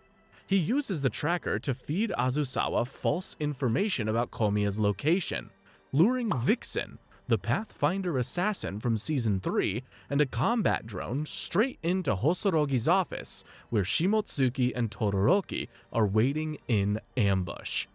Shimotsuki pulls out an experimental shotgun-type Dominator, a weapon she designed and pushed 4 years ago, but was rejected by the Bureau for being too risky. Turns out, it comes in very handy. The team uses it to take down the incoming attack and buys themselves more time. Down in the basement, Arata does a mental trace on Azusawa, and the vision pulls him somewhere unexpected. He sees a memory of his father, Atsushi, receiving a call from Azusawa in the car, with a young Arata sitting in the back seat. Atsushi lies and tells Azusawa that Arata isn't with him. The vision continues to the Nona Tower, to the Sybil system room, where Atsushi looks at a young Arata and tells him this is the only way he can protect him.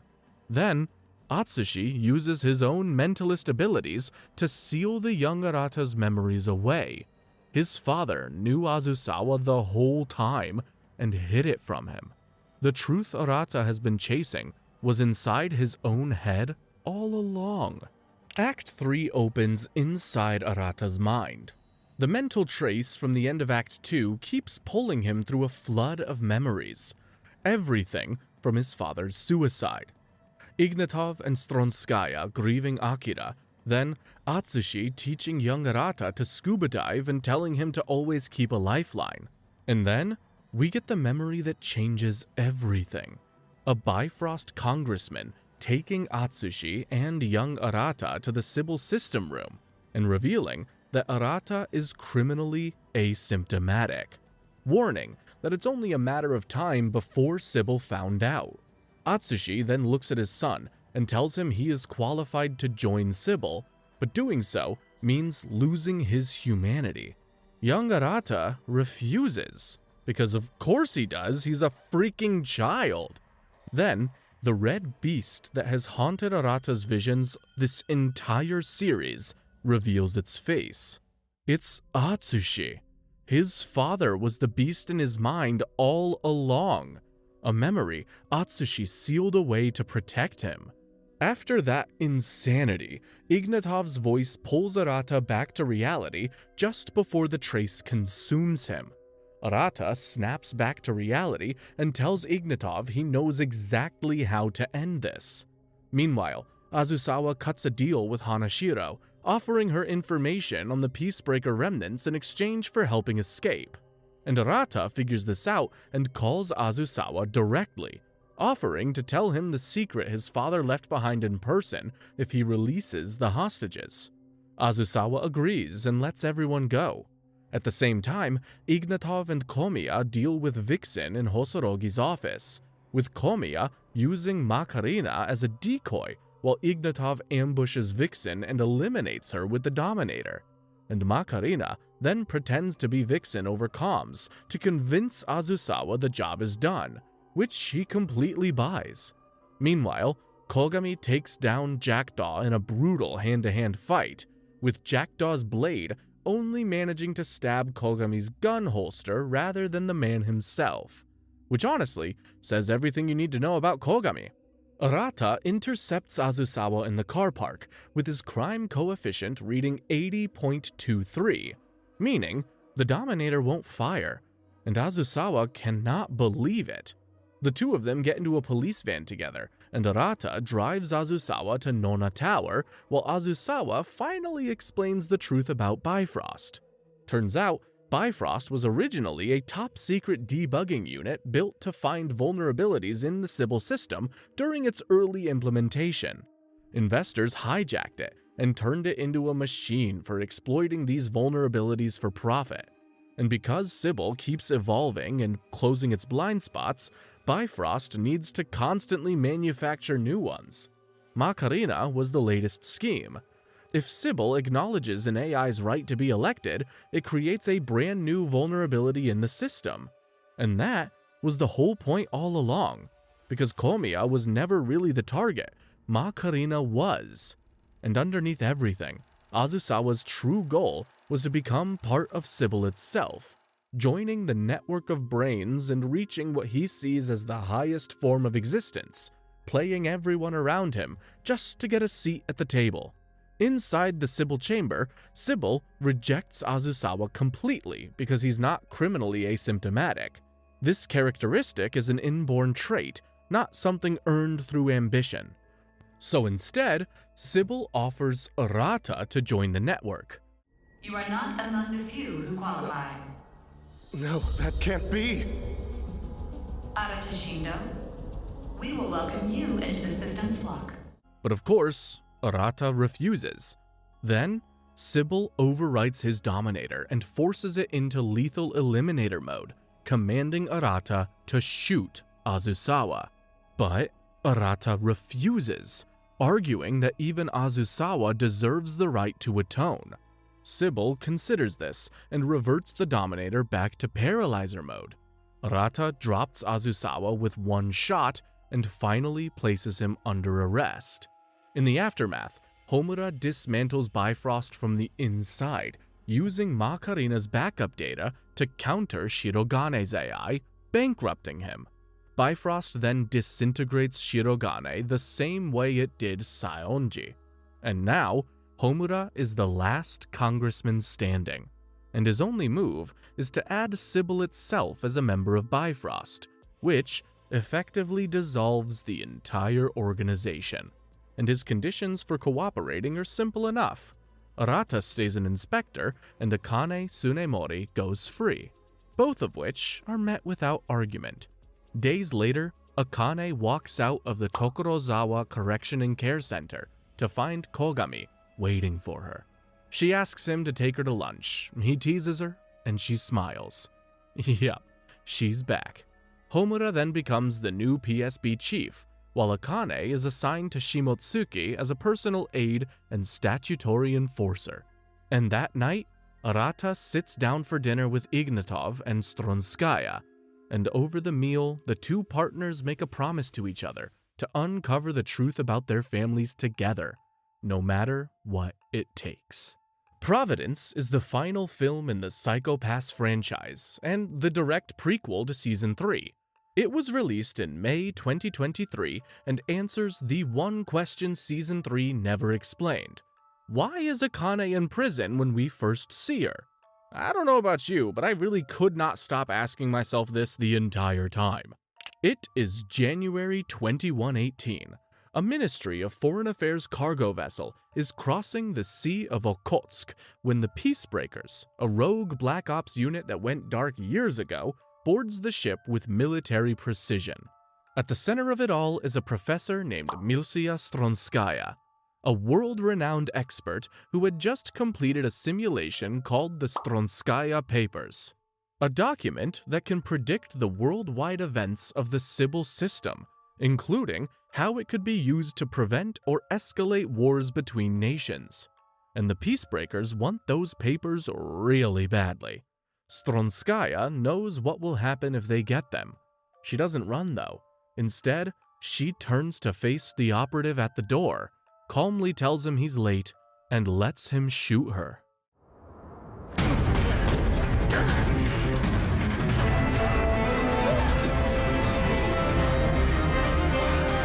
Kogami, now a foreign affairs agent, boards the ship and fights through the peacebreakers. But they escape with what they came for, or so they think. Back in Tokyo, Akane is now chief inspector of the Criminal Investigation Department, sitting in a government meeting arguing against the dissolution of the Ministry of Justice, which Sybil wants to absorb. Across from her is Atsushi Shindo, head of the Ministry of Welfare's Statistics Department and father of Season 3's Arata Shindo. Stronskaya was Atsushi's guest at that very meeting. When the report comes in, both of them rush to the ship, only to find the Ministry of Foreign Affairs has already locked them out. Foreign Affairs has jurisdiction. Akane is sidelined before she even starts. The investigation cracks open when Akane discovers Stronskaya's final transmission before her death actually went not to a colleague, but to Professor Saiga. Akane goes to him and learns that Stronskaya left a package in a post office box with Dejima. Later, the Ministry of Foreign Affairs reluctantly forms a joint task force with Division 1. And just like that, Kogami walks back into the bureau for the first time since Season 1. Nobody is thrilled, Ginoza especially. Akane tells him plainly that if he breaks the law again, she'll arrest him herself. He says he knows, and somehow that's enough for both of them. In Dejima, the Peacebreakers attack, and the operation falls apart fast. The Peacebreakers carry implants called dividers, cybernetic chips that suppress their crime coefficients to 0 and allow their leader, Sugumasa Tonami, to remotely hijack the nervous systems of anyone connected to Sybil's network. Meaning, the Dominators are useless, and Saiga, who insisted on coming, is killed during the attack. But at least he went out on his own terms. A Peacebreaker operative called Kai then fights Kogami to a standstill, deliberately spares him, and leaves a clue behind, wanting to be found later. Kai is tracked down and revealed to be Akira Vasil Ignatov, Kei Ignatov's older brother and a deep cover agent working for Foreign Affairs. Turns out, the real Stronskaya papers have been hidden in a chip inside his own brain this entire time, revealing that Stronskaya organized her own death to protect his cover. Akira hands over the papers and helps locate the Peacebreakers' base. Then, Tonami activates the divider in Akira's brain remotely. Akira fights it with everything he has, forces his way to Atsushi Shindo, and pushes out one last request: look after his brother, Ignatov. Then, he begs Atsushi to shoot him before Tonami takes control and uses his body to kill someone. Don't you worry about him. I promise he'll be happy.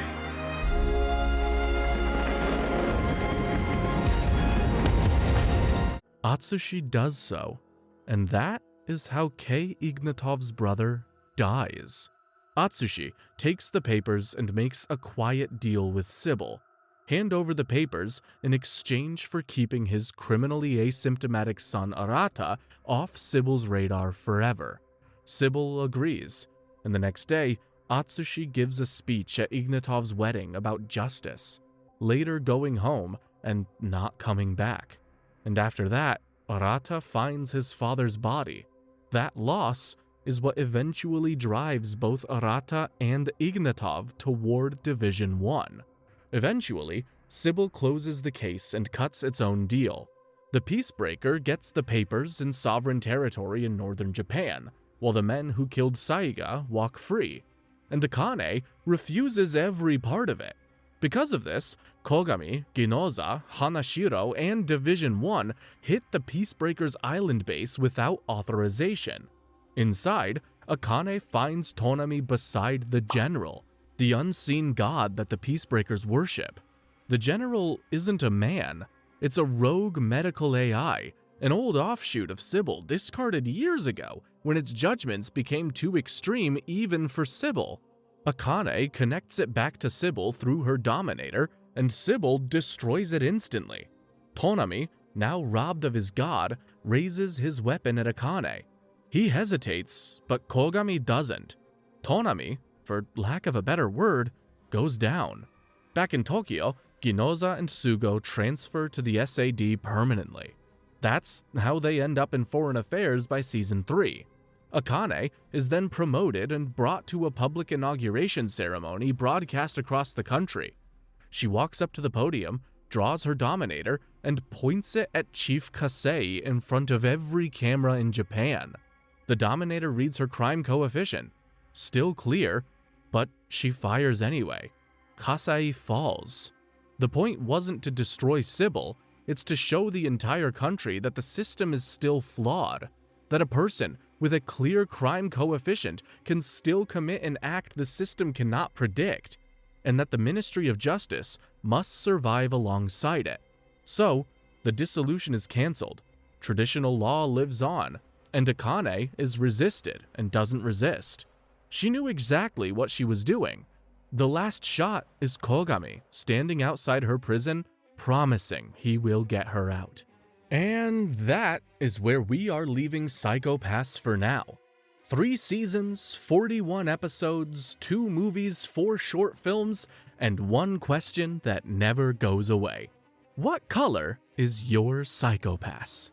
Well, till next time, feel free to click on one of the links on screen to watch another one of my videos, and in the meantime, peace!